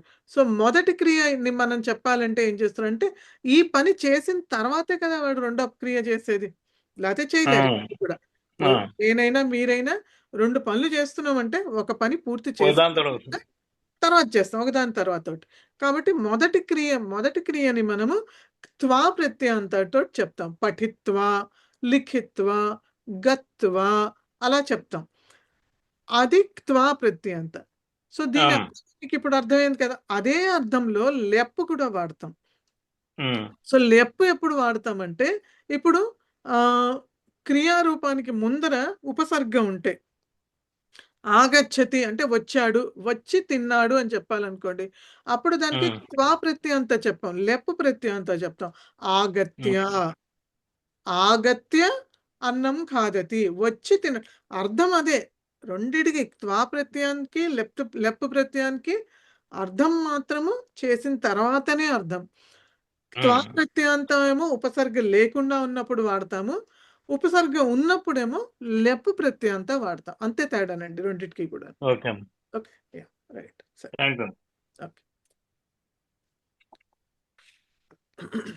ఓకే. ఇంకేమైనా డౌట్స్ ఉన్నాయా? మహోదయ ఇక్కడ చెప్పండి మాది. అభ్యాసం ఇచ్చాడు కదా, అది ఈ కింది వాక్యాల రేఖాంకితం చేయబడిన పదాలను ఉద్దేశించి అన్నారు. అంటే అది ఇవే వస్తాయా? కిమ్ము ఆ ప్రశ్న రావాలా? మహోదయ నేను ఇంకా చూడలేదండి. హోంవర్క్ అయితే పెట్టాను కానీ హోంవర్క్స్ తర్వాత దాంట్లో డిస్కస్ చేద్దాం. మీకు డౌట్ ఉంటే కొంచెం సేపు అయిన తర్వాత. బుక్ లోనే ఇప్పుడు ఎన్నో చాప్టర్ బుక్ లో ఉన్నది అడుగుతున్నా. సేమ్ అంటే ఇప్పుడు మనం చదువుకున్నాం కదా ఉత్తరం ప్రశ్న, అది అభ్యాసం. ఓకే, దాని అభ్యాసం అంటారా? ఓకే. క్రియాపద కోశంలో చేసి చేయడం కోసం అనే 2 కాలాలు ఉన్నాయి. 2. ఓకే. భూతకాలం స్త్రీలింగం తర్వాత. చెప్పండి మాదే, నేను వింటున్నాను. చేసి చేయడం కోసం అని అది ఉంది కదా, అది ఏంటది? నాకు అర్థం లేదు. చేసి అంటే అది తుమ్మునండి. ఇవాళ మనం పాఠంలో చెప్పుకున్నాం కదా, 9వ పాఠంలో చెయ్యడం కోసం. చేసి రూపాలు ఏమున్నాయి అక్కడ? తుమ్మున్ ప్రత్యయం ఇది. తుమ్మున్ పఠితుం, లేఖితుం అలా ఉందా? పఠిత్వా, పఠితుం. సో పఠిత్వా అంటే అది త్వా ప్రత్యయాంత. పఠిత్తుం అంటే తుమ్మున్ ప్రత్యయాంత. ఓకే అమ్మా, రైట్. ఒకటేమో చేసిన తర్వాత, రెండోదేమో చేయడం కోసము. చేయడం కోసము అని అర్థం. ఓకే. ఒక్క నిమిషం అండి. హుషారండి గారు, ఒక్క నిమిషం.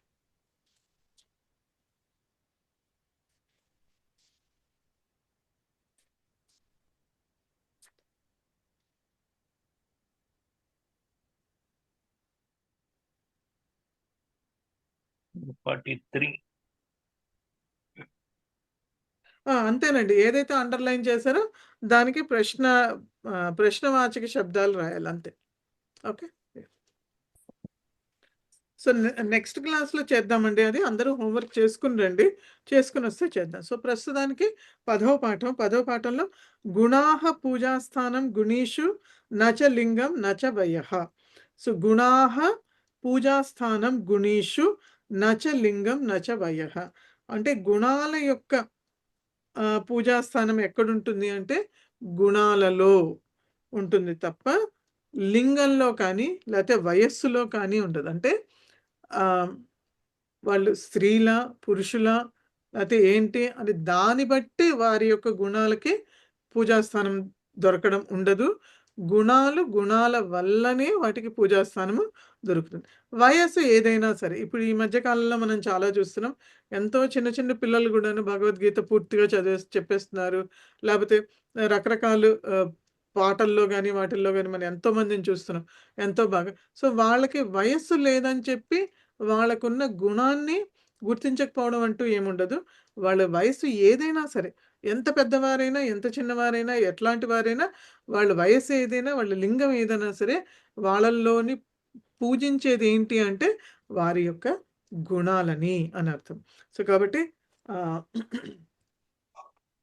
గుణవంతులలో పూజింపదగినవి, గౌరవింపదగినవి గుణములే కానీ స్త్రీ లేదా పురుషుడు అని గాని, బాలుడు లేదా వృద్ధుడు అని గాని కావు. కాబట్టి పూజించడానికి గుణాలు అవసరం కానీ, వయస్సు కానీ, లింగం కానీ దాంతోటి అవసరము ఏమీ లేదు. ఓకే. ఈ తర్వాతది నేను చదివేది మీరు కొంచెం శ్రద్ధగా వినండి.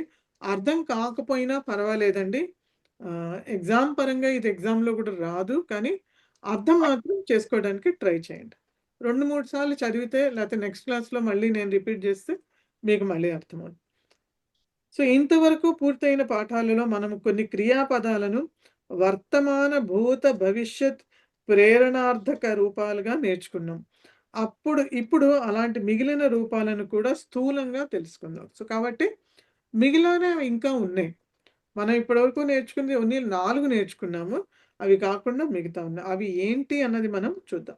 సో ధాతువునకు వివిధ కాలాలను మరియు అర్థాలను సూచించే విధంగా లట్, లిట్, లుట్, లిట్, లేట్, లోట్, లంగ్, లింగ్, లుంగ్, లంగ్ అని 10 రకాల ప్రత్యయాలు చేర్చబడతాయి.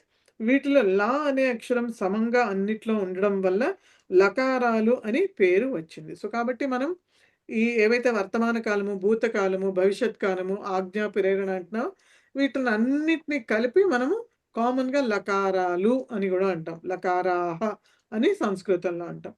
సో కాబట్టి వీటిలో లేట్ లకారం అన్నది ఏదైతే ఉందో అది వేదాలలో మాత్రమే ఉంటుంది. అది మనకి బయట ఎక్కడ కూడా ఎందులో ఈవెన్ ఎంత పెద్ద మహాకావ్యం అయినా సరే వాటిల్లో ఈ లేట్ లకారం అన్నది మనకి కనిపించదు. అది మనకి తెలీదు.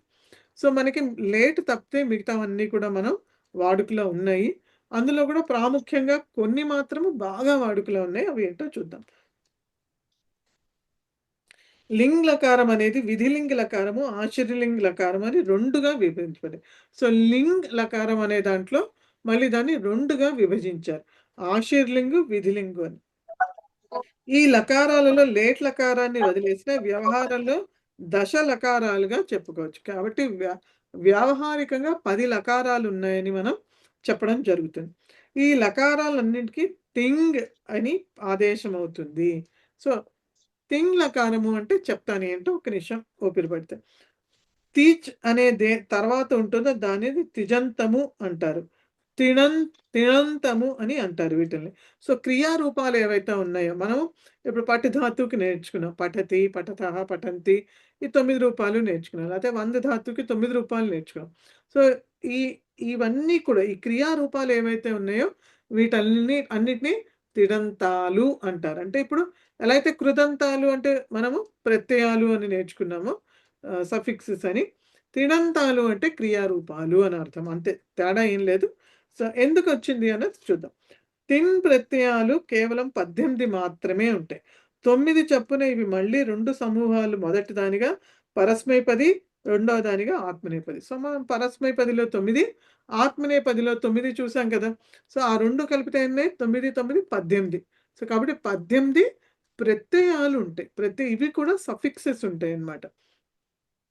సో ప్రతి సమూహంలోనూ ప్రత్యయాలు ప్రథమ, మధ్యమ, ఉత్తమ పురుషులుగా ఏకవచనము, ద్వివచనం, బహువచనం విభజించబడి ఉంటాయి. సో ఇవి మనకు ఆల్రెడీ తెలిసిందే. ప్రథమ పురుషులో ఏకవచనము, ద్వివచనము, బహువచనము. మధ్యమ పురుషులో ఏకవచనము, ద్వివచనము, బహువచనము. ఉత్తమ పురుషులో మళ్ళీ ఏకవచనము, ద్వివచనం, బహువచనం. ఇలా ఆత్మనేపది, పరస్మైపది 2 కూడా ఉంటాయి. సో వెనకాల టేబుల్ ఇచ్చారు ఒకటి నెక్స్ట్ పేజ్లో. ప్రథమ పురుష, మధ్యమ పురుష, ఉత్తమ పురుష పరస్మైపది, ప్రథమ పురుష, మధ్యమ పురుష, ఉత్తమ పురుష ఆత్మనేపది. సో ఇవన్నీ నేర్చుకోవాల్సిన అవసరం లేదండి, జస్ట్ ఇన్ఫర్మేషన్ కోసమే ఇచ్చారు. సో వీటిల్లో ఆ థింగ్ అనేది ఎలా వచ్చిందంటే, ఇప్పుడు ప్రథమ పురుష ఏకవచనంలో తిప్ అని ఉంది. తిప్పులోంచి తీ తీసుకున్నారు. అలాగే లాస్ట్ ఆత్మనేపదిలో ఉత్తమ పురుషుల లాస్ట్లో చూస్తే మహీంగ్ అని ఉంది. ఆ మహీంగ్లో అంగ్ అనేది లాస్ట్లో తీసుకున్నారు. సో తి, థింగ్, అందుకనే తినంతాలు అంటారు వాటిని. కాబట్టి ఆ అబ్రివేషన్ అని చేయడానికి మనం ఏదైతే తీసుకున్నామో అది ఎలా వచ్చిందని చెప్పడానికే చెప్పారు తప్ప ఇప్పుడు మీకు ఈ టేబుల్తో ఎటువంటి ఉపయోగము లేదు. సో కాబట్టి దీన్ని ఇంట్రెస్ట్ ఉంటే నేర్చుకోవచ్చు, లేకపోయినా ఇది ఎగ్జామ్ పరంగా కూడా రాదు. ప్రస్తుతం మనకి ఈవెన్ 4 లెవెల్స్లో కూడా దీని యొక్క ఉపయోగం అంటూ ఏమీ మనకి చెప్పలేదు వాళ్ళు. కాబట్టి ప్రస్తుతానికి మీకు ఇది అవసరం లేదు. వీటిలో మొదటి ప్రత్యయం, మొదటి అక్షరం తీతో చివరి ప్రత్యయంలోని ఇంగ్ చేర్చి తింగ్ ప్రత్యాహారం చేయబడింది. కాబట్టి తింగ్ అంటే ఈ 18 ప్రత్యయాలుగా భావించాలి. ఈ 18 ప్రత్యయాలు వివిధ లకారాలలో వివిధ రూపాలు పొందుతాయి. లట్, లిట్ మొదలైనవి ఏ రూపంలో ఉన్నా తింగ్ అనే పేరుతో పిలువబడతాయి. ఎందుకంటే అన్ని క్రియాపదాలకు తిజంతాలనే వ్యవహారము. సో కాబట్టి ఇప్పుడు మనం ఫర్ ఎగ్జాంపుల్ పట్ ధాతువు తీసుకుంటే కనుక పట్ అన్నది పరస్మైపది. పరస్మైపదిలో మనం ఒకటే ఎగ్జాంపుల్ తీసుకుందాం. పట్ ప్రథమ పురుష ఏకవచనం తీసుకుంటే పఠతి అయింది. సో ఇక్కడ మన ప్రథమ పురుషులు ఏం చూస్తున్నా తిప్ అని చూస్తాం. అక్కడ పకారము పోతుంది ఒక రూల్ వల్ల. అప్పుడు ఏం మిగిలింది? తీ మిగిలింది. సో పట్ ప్లస్ ఇంకొక మనం చేర్చాల్సి వస్తుంది ఆ అని. సో ఆ అన్నదాన్ని తర్వాత చెప్తారు ఏంటి అన్నది వికరణ ప్రత్యయం అంటారు దాన్ని. సో పట్ ప్లస్ ఆ ప్లస్ తి పఠతి అయింది. సో అలా రూపాలు డిరైవ్ అవుతాయి అనమాట. ఇది ఓన్లీ సింపుల్గా చెప్పానండి, అన్నీ ఇంత సింపుల్గా ఉండవు. మిగతా గణాల్లో కానీ మిగతా వాటిలో కానీ వేరే మళ్ళీ ప్రాసెస్ వేరుగా ఉంటుంది. ఇది ఓన్లీ అర్థం చేసుకోవడానికి మాత్రమే. కాబట్టి అలా వస్తుంది. సో ఉదాహరణకి అభవత్, అభవత్ అంటే పాస్ట్ టెన్స్, దాన్ని లంగ్ లకారం అంటారు. తిప్పు ప్రత్యయం త్ అయింది. సో ఇది కూడా గుర్తుపెట్టి, ఇవన్నీ ఏమి ఈ పాఠంలో నేను చెప్పేంత వరకు ఎక్కడి వరకు చెప్తానో అక్కడ వరకు ఏమీ కూడా మీరు పెద్ద గుర్తుపెట్టుకోవాల్సిన అవసరం లేదు, ఓన్లీ తెలుసుకోవడానికి మాత్రం. భవతు అంటే లోట్ లకారం. ఆజ్ఞలో తిప్పు ప్రత్యయము తూ అయింది. భవతు, భవత్, భవతి లేదా పఠతి, పఠతు అయింది కదా, అది తీ కాస్త తూ అయింది. వర్ధతే తో ప్రత్యయం తే అయింది. అలాగే వర్ధతాం తో ప్రత్యయం తాం అయింది. కొన్ని ధాతువులకు పరస్మైపది ప్రత్యయాలు మాత్రమే వస్తాయి. వాటిని పరస్మైపది ధాతువులని, కొన్నిటికి ఆత్మనేపది ప్రత్యయాలు మాత్రమే వస్తాయి. వాటిని ఆత్మనేపది ధాతువులని, మరి కొన్నిటికి 2 రకాల ప్రత్యయాలు వస్తాయి. వాటిని ఉభయపద ధాతువులని అంటారు. ఇదంతా మనం ఆల్రెడీ ముందరే చేసాం. 10 లకారాలు ఈ కింది విధంగా కాలాన్ని కానీ అర్థాన్ని కానీ సూచిస్తాయి. సో ఇక్కడ మనకి ఏంటంటే వర్తమాన కాలంలో మనకి ఒకటే ఒకటి ఉంది, లట్ లకారం అని. కానీ భూతకాలంలో మనకి 3 ఉంటాయి. ఒకటి మనం ఆల్రెడీ మనం చేస్తున్నటువంటి లంగ్ లకారం, ఏదైతే అభవత్, అపఠత్, అపఠన్ ఇవన్నీ ఉన్నాయో ఇది లంగ్ లకారం. ఇంకా 2 ఉంటాయి. 2 ఏంటంటే ఒకటి లిట్ లకారము, ఇంకోటేమో లుంగ్ లకారం అని. సో భూతకాలంలో 3, లుంగ్ లకారము, లంగ్ లకారము, లిట్ లకారము. సో ఈ 3 కూడా భూతకాలంలో వస్తాయి. సో వీటి అర్థాలు ఏంటి అన్నది మనం ముందర చూద్దాము. ఆ తర్వాత భవిష్యత్ కాలంలో లుట్ లకారము, రుట్ లకారము, లాకి రుకారము, లాకి ఉకారము, లుట్, రుట్ ఇవి భవిష్యత్ కాలంలో. ఇంకోటి ఉంటుంది లుంగ్ లకారము, లింగ్ అని, లాకి రుకారము అండ్ లింగ్ అని. సో అదేంటంటే ఇది అయితే అది అవుతుంది అని కండిషనల్గా చెప్పడానికి ఒక సెపరేట్ ఒక లకారమే ఉన్నది దానికి. సో మనం వేరే లకారాలు వాడి కూడా చెప్పచ్చు, కానీ దానికి సెపరేట్గా లింగ్ లకారం అన్నది అది ఈ పాఠాల్లోనే వస్తుంది, తర్వాత చూద్దాం. లోట్ లకారం అన్నది మనం ఆల్రెడీ చూసాం, ఆజ్ఞ కానీ ప్రార్థన కానీ. లింగ్ లకారంలో 2 ఉన్నాయి, విధిలింగ లకారము, ఆశీర్లింగ లకారం. సో రెండింటికి పెద్ద తేడా ఏం లేదండి, యూసేజ్లో 2 కూడా ఒకటే. ఆజ్ఞ, ప్రేరణ, ప్రార్థన, అనుమతి మొదలైనవి చాలా ఉన్నాయి లింగ్ లకారంలో. ఇది జరుగుతుందేమో లేకపోతే ఇది జరగాలి అని అలా చెప్పాలి అన్నప్పుడు మనకి ఇది విధిలింగ లకారము వాడతాం, ఆశీర్లింగ లకారం ఇవన్నీ కూడా. సో ఇక్కడ ఒక శ్లోకం ఇచ్చారండి. ఈ శ్లోకంలో మనకి ఈ మొత్తం అన్నీ కూడా కవర్ చేస్తారు. ఇది కూడా నేర్చుకోవచ్చు, ఫ్యూచర్ రెఫరెన్స్కి మీకు పనికొస్తుంది.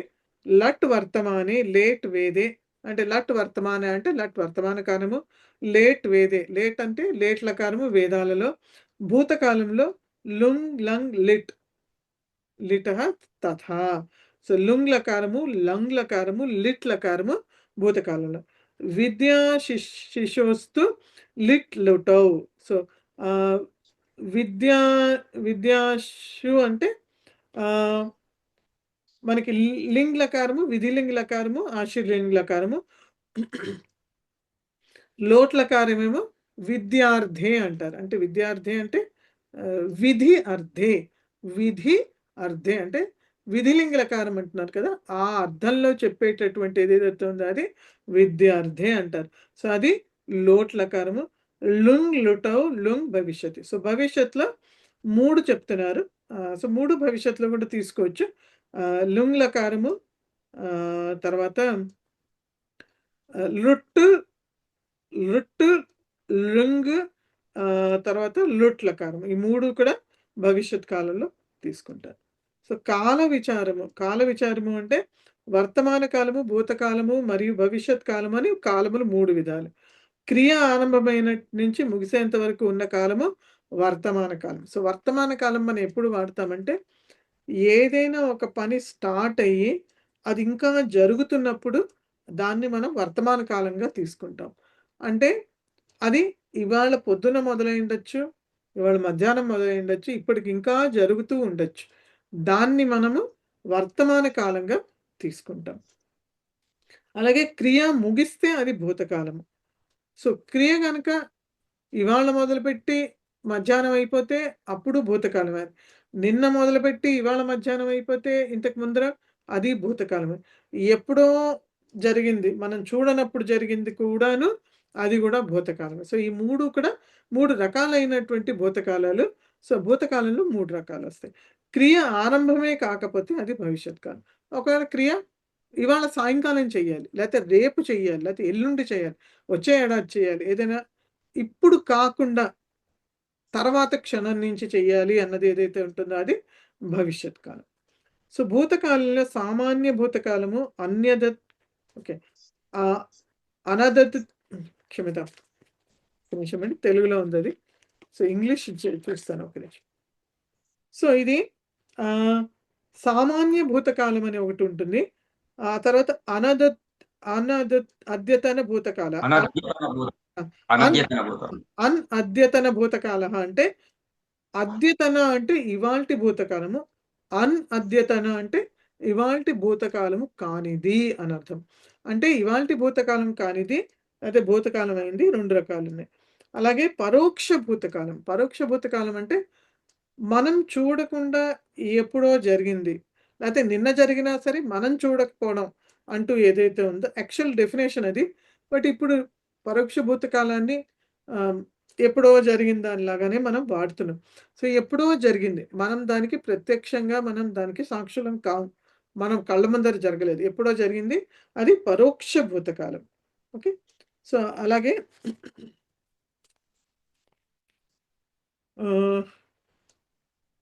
గత రాత్రి 12 గంటల నుండి రాబోయే రాత్రి 12 గంటల వరకు ఉండే కాలాన్ని అద్యతన అని పేరు. ఓకే.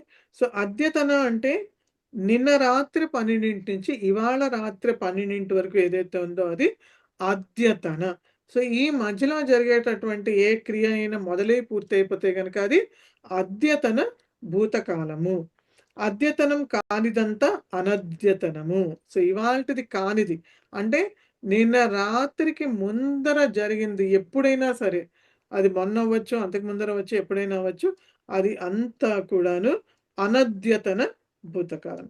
మనకు సాక్షాత్తు కనిపించకుండా పరోక్షంగా జరిగింది పరోక్ష భూతకాలం.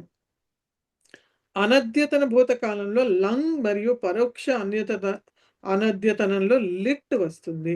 సో పరోక్ష దాంట్లో లిట్ అని వాడాలి, అనద్యతనలో లంగ్. అంటే మనం ఇప్పుడు ఏదైతే వాడుతున్నామో అపఠత్, అభవత్తు ఇవన్నీ కూడాను అనద్యతన భూతకాలం. అంటే ఇవాల్టి భూతకాలం కానిది. అంటే మనము యాక్చువల్గా నిన్న రాత్రి 12 నుంచి అంతకు ముందర జరిగిన ఏదైతే ఉందో దాన్ని ఉద్దేశించి మనం మాట్లాడుతున్నాం. కానీ ఇప్పుడు యాక్చువల్గా ప్రస్తుతం ఏం చేశారంటే వాడుక భాషలో కానీ లేకపోతే మామూలుగా మనకి ఇప్పుడు మన పుస్తకాలలో కానీ మనము అద్యతన భూతకాలానికి కూడా అనద్యతన భూతకాల రూపాలు మాత్రమే వాడుతున్నాం. సో మనము అద్యతన రూపాలు వాడట్లేదు, అది మనం చెప్పట్లేదు కూడాను పాఠాల్లో, లేకపోతే వాడుక భాషలో కూడా అంతగా అది లేదు. ఓకే, సో కాబట్టి మనము అంతా కూడా అనద్యతన భూతకాలాన్ని వాడుతున్నాం. అలాగే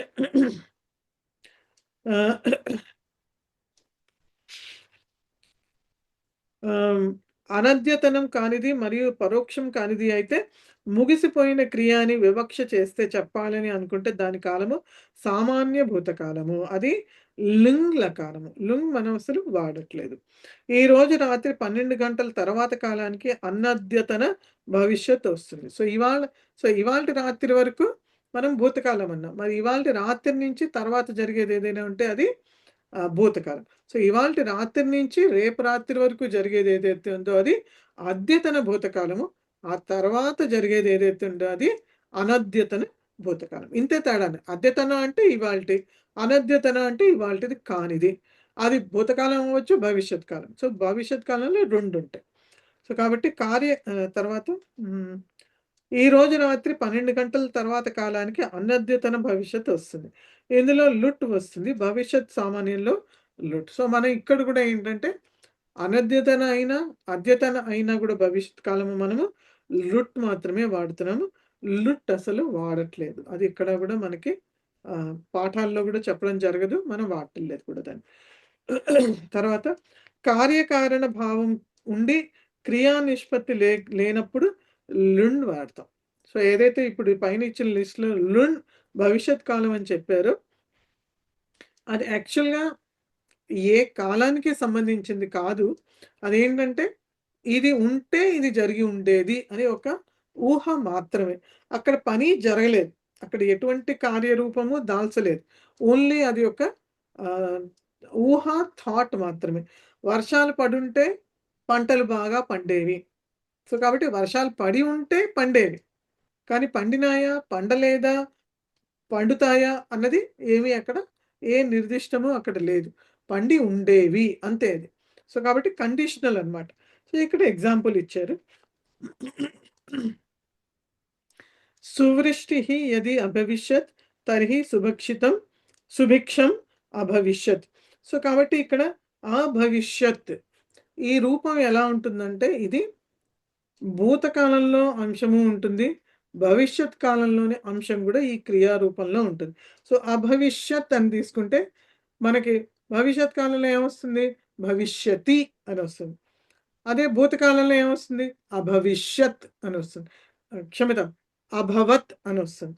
సో అభవత్, భవిష్యతి ఈ రెండిటి యొక్క రూపాలని గనక మనం ఈ ఇందులో చూడగలిగితే అభవిష్యత్, అ అండ్ త లాస్ట్లో మొదటిది చివరిది భూతకాలానికి సంబంధించినటువంటిది, ఇష్య అనేది భవిష్యత్ కాలానికి సంబంధించింది. కాబట్టి దీని రూపాలు ఇలా ఉంటాయి, అభవిష్యత్, అభవిష్యత్ అట్లా ఉంటుంది. దేనికైనా మీరు అష్టాధ్యాయిలో యాప్లో చూసుకుంటే మీకు ఈ రూపాలు లాస్ట్లో ఉంటుంది, లుండ్ లకారం అని అక్కడ చూసుకోవచ్చు. ఓకే, సో ఇదొక్కటే చెప్పి ఆపేస్తానండి, ఎందుకంటే నెక్స్ట్ది ఇంకొంచెం టఫ్గా ఉంటుంది. ఓకే, సో ఇది ఇక్కడితో వదిలేసి సప్తమి విభక్తి చెప్తానండి. సో సప్తమి విభక్తిలో ఏంటంటే, ఎందుకంటే యాక్చువల్గా మండే నేను కొంచెం బిజీ ఉన్నాను, క్లాస్ లేదు మండే. సో కాబట్టి మీకు సప్తమి విభక్తి చెప్తే కనుక దానికి సంబంధించిన ఎక్సర్సైజ్ ఏదైతే ఉందో అభ్యాసం అది మీరు చేసుకోవచ్చు, మీకు టైం ఉంటుంది. సో మళ్ళీ క్లాస్ ఎప్పుడు ఉంటుంది అన్నది నేను మీకు గ్రూప్లో ఇన్ఫార్మ్ చేస్తాను. సో గ్యాప్ వస్తుంది ఒక 1 వీక్ వరకు కూడాను. ఓకే, సో కాబట్టి సప్తమి విభక్తి చెప్తాను. సో సప్తమి విభక్తి page number 208, page number 208. So ఇప్పటి వరకు మనం 6 విభక్తులు చూసాము. సప్తమి విభక్తి ఏంటంటే ఇన్ ఆర్ ఆన్, దాని లోపల కానీ దాని మీద కానీ అని చెప్పాలి అన్నప్పుడు మనం సప్తమి విభక్తి వాడతాం. సో ఇప్పుడు రామ శబ్దానికి సప్తమి రామే, హరికి హరౌ, గురుకి గురౌ, అలా. స్త్రీలింగంలో అయితే రమ రమాయాం, పార్వతి పార్వత్యాం అలా వస్తుంది. కాబట్టి సప్తమి దానికి వాడతాం. సో ఇక్కడ కొన్ని అలాగే ఇందాక మనం చూసాం కుత్ర అన్న అడిగినప్పుడు కుత్ర వసతి, గృహే వసతి, లేకపోతే కుత్ర గచ్చతి, కుత్ర గచ్చతికి వేరే వస్తుందండి. సో కుత్ర నివసతి అంటే ముంబై నగరే నివసామి. సో నగరే ఎక్కడ కుత్ర అంటే సప్తమి రావాలి. అలాగే సమయం మనం చెప్పాలన్నప్పుడు కదా అన్నప్పుడు కూడా సప్తమి రావాలని ఇందాక చెప్పుకున్నాం. కాబట్టి కదాకి కానీ కుత్రకు కానీ సమాధానం చెప్పాలంటే సప్తమి విభక్తిలో చెప్పాల్సి వస్తుంది.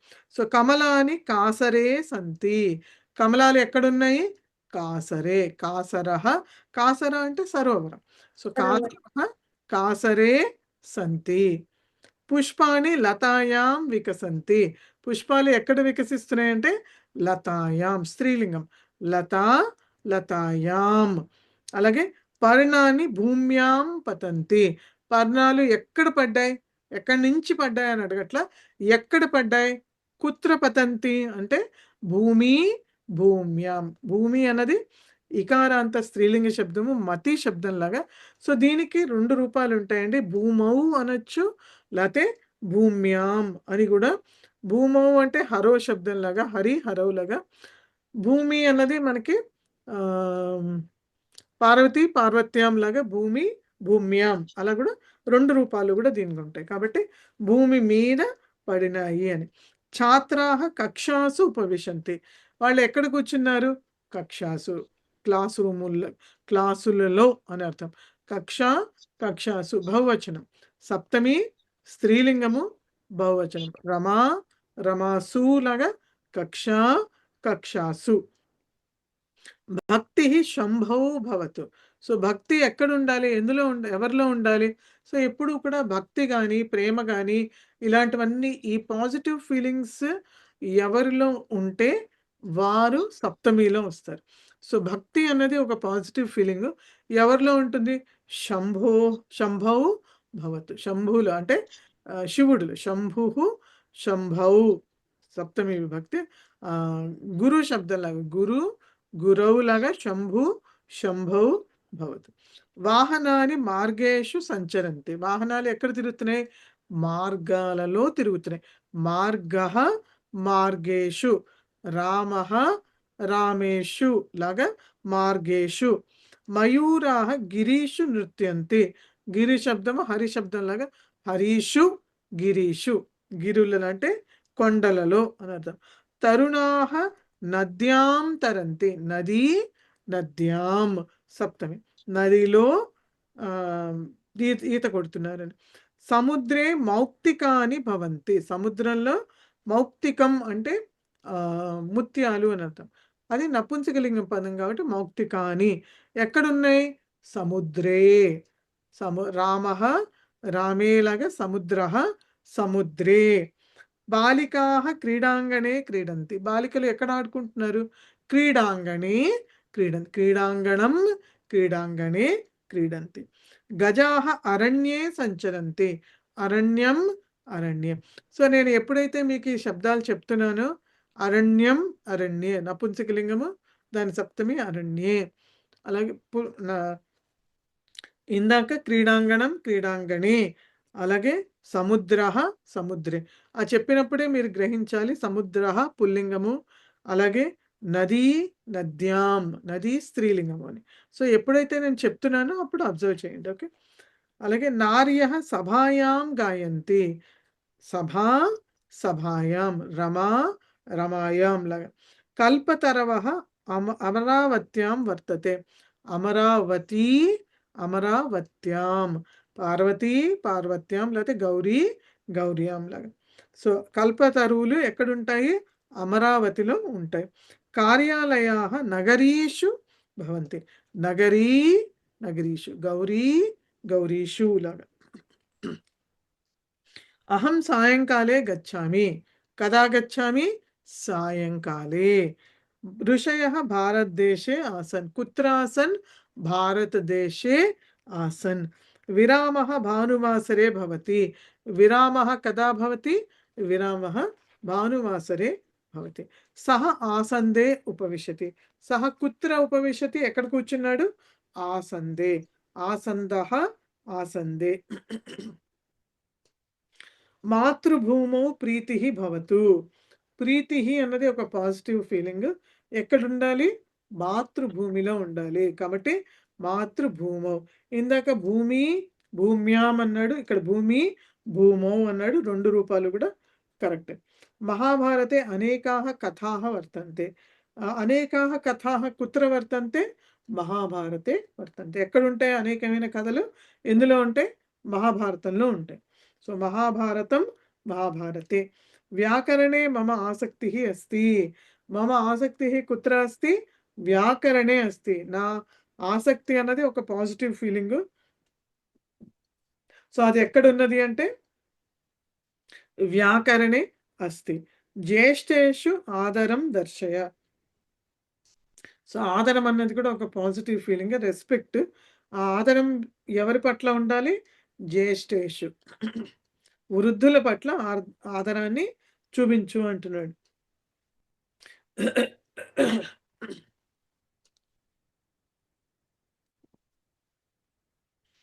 దుర్వ్యసనే రుచి మాస్తు. సో రుచి అంటే ఒక ఇంట్రెస్ట్. సో అది మంచి ఇంట్రెస్ట్ అవ్వచ్చు, చెడు ఇంట్రెస్ట్ అవ్వచ్చు. కాబట్టి రుచి అంటే ఒక ఇంట్రెస్ట్ అంతే. అది ఎందులో ఉండాలి? ఎందులో ఉండకూడదు?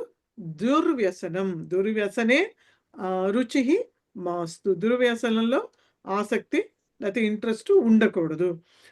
సమాజ సేవాయాం ప్రవృత్తి భవతు. సేవా సేవాయాం, రమా రమాయాం లాగా సమాజ సేవాయాం, సమాజ సేవలో ప్రవృత్తి కలిగి ఉండాలి భవతు అని. సో ఇది సప్తమి విభక్తి. ఇప్పుడు మీరు మనకి ఉన్నటువంటి ఈ పాఠాలలో శ్లోకాలు ఏవైతే శ్లోకాలు కానీ ప్రహేళికాలు కానీ మిగతావి పూజకు సంబంధించిన సంగ్రహ విషయాల్లో ఉన్నటువంటి శ్లోకాలు చదివితే కనుక ఇప్పుడు ఆల్మోస్ట్ కొన్ని మీకు ఏ విభక్తుల్లో ఉన్నాయి. నరహ కాశ్యాం కహ ఇచ్చతి అని ఉంది ఒక ప్రహేళికలో. నరహ కాశ్యాం కిం ఇచ్చతి? కాశీ, కాశీ కాశ్యాం, కాశీలో. సో పార్వతి గౌరీ గౌర్యాం, కాశీ కాశ్యాం. సో కాశీలో నరుడు ఏం కోరుకుంటాడు అని. సో ఇప్పుడు మీరు గనక అవన్నీ శ్లోకాలు మళ్ళీ తిరిగి చదివితే కనుక ఒక్కొక్క విభక్తి అర్థం చేసుకుంటూ వెళ్తే ఇంకా స్పష్టంగా మీకు క్లియర్గా అర్థం అవుతుందండి. ఓకే, సో ఇది సప్తమి విభక్తి. సో సప్తమి విభక్తి రూపాలు చూద్దాము. అకారాంత పుల్లింగము నపుంసకలింగంలో సమానంగా ఉంటే రామే రామేషు, వనే వనేషు అని. ఆకారాంత స్త్రీలింగంలో రమాయాం రమాసు. సో ఇక్కడ షకారము సకారము 2 ఎప్పుడెప్పుడు వస్తాయి అన్నదానికి ఒక రూల్ ఉందండి. బట్ ప్రస్తుతానికి అభ్యాసంతో నేర్చుకోవాలి.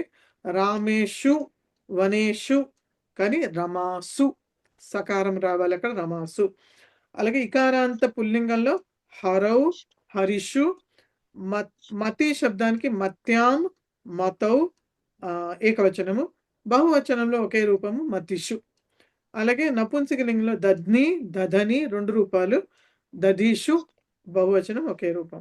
ఈకారాంతంలో నది నద్యాం నదీషు, ఇక్కడ కూడా షు వస్తుంది నదీషు అని. ఉకారాంత పుల్లింగంలో గురౌ గురుషు. అలాగే స్త్రీలింగంలో ధేను శబ్దంలో ధేన్వాన్ ధేనౌ 2 రూపాలు ఉంటాయి ఏకవచనంలో, ధేనుషు బహువచనము, మధుని మధుషు. రుకారాంతంలో పితరి పితృషు, మాతరి మాతృషు. ఓకే, సో ఎక్కడెక్కడ షు వస్తుంది ఎక్కడెక్కడ సు వస్తుందో కొంచెం దృష్టి పెట్టాలి. అలాగే దకారాంతంలో తద్ శబ్దము ఏతత్ శబ్దము సమానంగానే ఉంటాయి ఇంచుమించు దగ్గర. తస్మిన్ తేషు పుల్లింగము నపుంసకలింగము, ఏతస్మిన్ ఏతేషు. స్త్రీలింగంలో తస్యాం తాసు, ఏతస్యాం ఏతాసు. మకారాంత కిం శబ్దము కస్మిన్ కేషు. అలాగే నపుంసకలింగం కూడా సమానమైన రూపం. స్త్రీలింగంలో కస్యాం కాసు. అలాగే దకారాంత త్రిలింగక అస్మత్ శబ్దం అయితే మయి అస్మాసు. మయి ఏకవచనం, అస్మాసు బహువచనం. త్రిలింగక యుష్మత్ శబ్దంలో త్వయి ఏకవచనము, యుష్మాసు బహువచనం. ఓకే,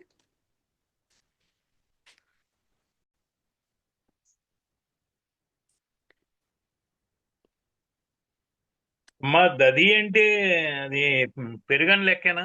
అవునండి, దధి అంటే పెరుగని. ఓకే. మధు అంటే స్వీట్ అనా? తేనె. మధు ఓకే.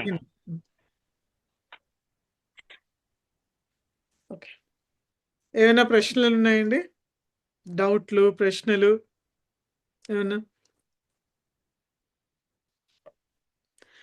మహోదయ చెప్పండి, సుబ్రహ్మణ్యం గారు. మహోదయ మీరు అన్మ్యూట్ చేసుకోవాలి. మా పేజ్ నెంబర్ 209 లో చెప్పండి మహోదయ.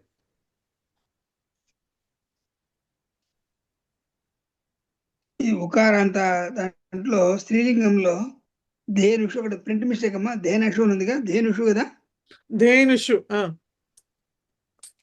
అవునండి, ధేనుషు కదా? అవునండి, ధేనుషు. ఉషు షకారం వస్తుంది. ధేనుషు ఉంది కదా, ప్రింట్ మిస్టేక్ కదా? అదే తప్పు ఉందండి. ధేనుషు, ధేనుషు కాదు, ధేనుషు రాసుకోవాలి కదమ్మా? ధేనుషు నువ్వు ఉండాలి. ఓకే, అదేమ్మా. కొన్ని ప్రింట్ మిస్టేక్స్ ఉన్నాయమ్మా. మేడం ఒక చిన్న మాట అమ్మా, నేను అన్ని ప్రింట్ మిస్టేక్స్ దాదాపు 10 వరకు నేను రాసి పెట్టినాను. అది మీ నెక్స్ట్ ప్రింట్ లో చూస్తే బాగుంటుందేమో కదమ్మా? చెప్పండి మహోదయ్, తప్పకుండా. ఓకే, లేకపోతే నాకు నేను మెసేజ్ అన్ని లిస్ట్ రాశానమ్మా, ప్రింట్ మిస్టేక్స్ అక్కడక్కడ నేను మీకు పంపిస్తానమ్మా. అది తర్వాత ఫ్యూచర్ ప్రింట్ లో మీరు తీసుకుంటే బాగుంటుందమ్మా. మెసేజ్ పెడితే అందరికీ తెలుస్తుంది సార్. మహోదయ నాకు మెసేజ్ పెట్టండి, నేను గ్రూప్ లో. ఓకే, అట్లాగేమ్మా, అట్లాగేమ్మా. నమస్కారం అమ్మా, థ్యాంక్ యూ అమ్మా. నమస్తే అండి.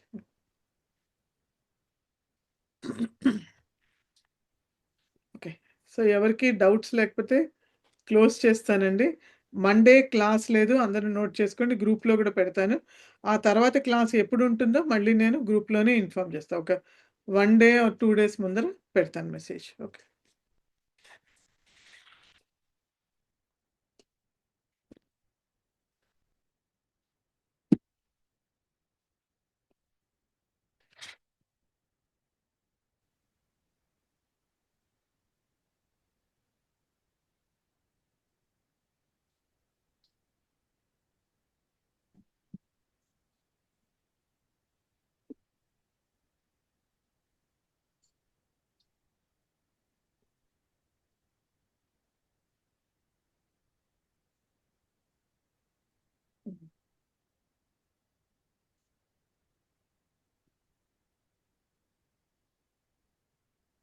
యం వైదికా మంత్రదృశః పురాణాః ఇంద్రం యమం మాతరిశ్వానమాహుః వేదాంతినో నిర్వచనీయమేకం యం బ్రహ్మ శబ్దేన వినిర్దిశంతి శైవాయమీశం శివైత్యవోచన్ యం వైష్ణవ విష్ణురితి స్తువంతి బుద్ధస్తదార్హన్ इति बौद्ध जैनाः सच्छ्रीयकालेति च सिक्खसन्तः शास्तेति केचित् प्रकृतिः कुमारः स्वामीति मातेति पितेति भक्त्या यं प्रार्थयन्ते जगदीशितारं स एक एव प्रभुरद्वितीयः.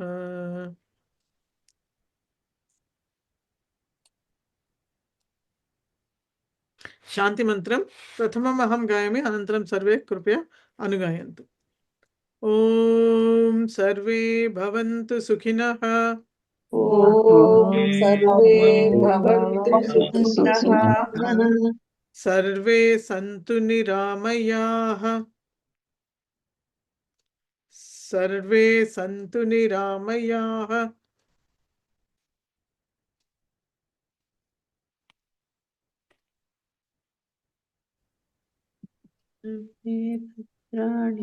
సర్వే భద్రాణి పశ్యంతు. సర్వే భద్రాణి పశ్యంతు మా కశ్చిద్ దుఃఖభాగ్ భవేత్. ఓం శాంతి శాంతి శాంతి. ధన్యవాదः. పునర్మిలామः. ధన్యవాదాలు. ధన్యవాదాలు మహోదయ. ధన్యవాదాలు.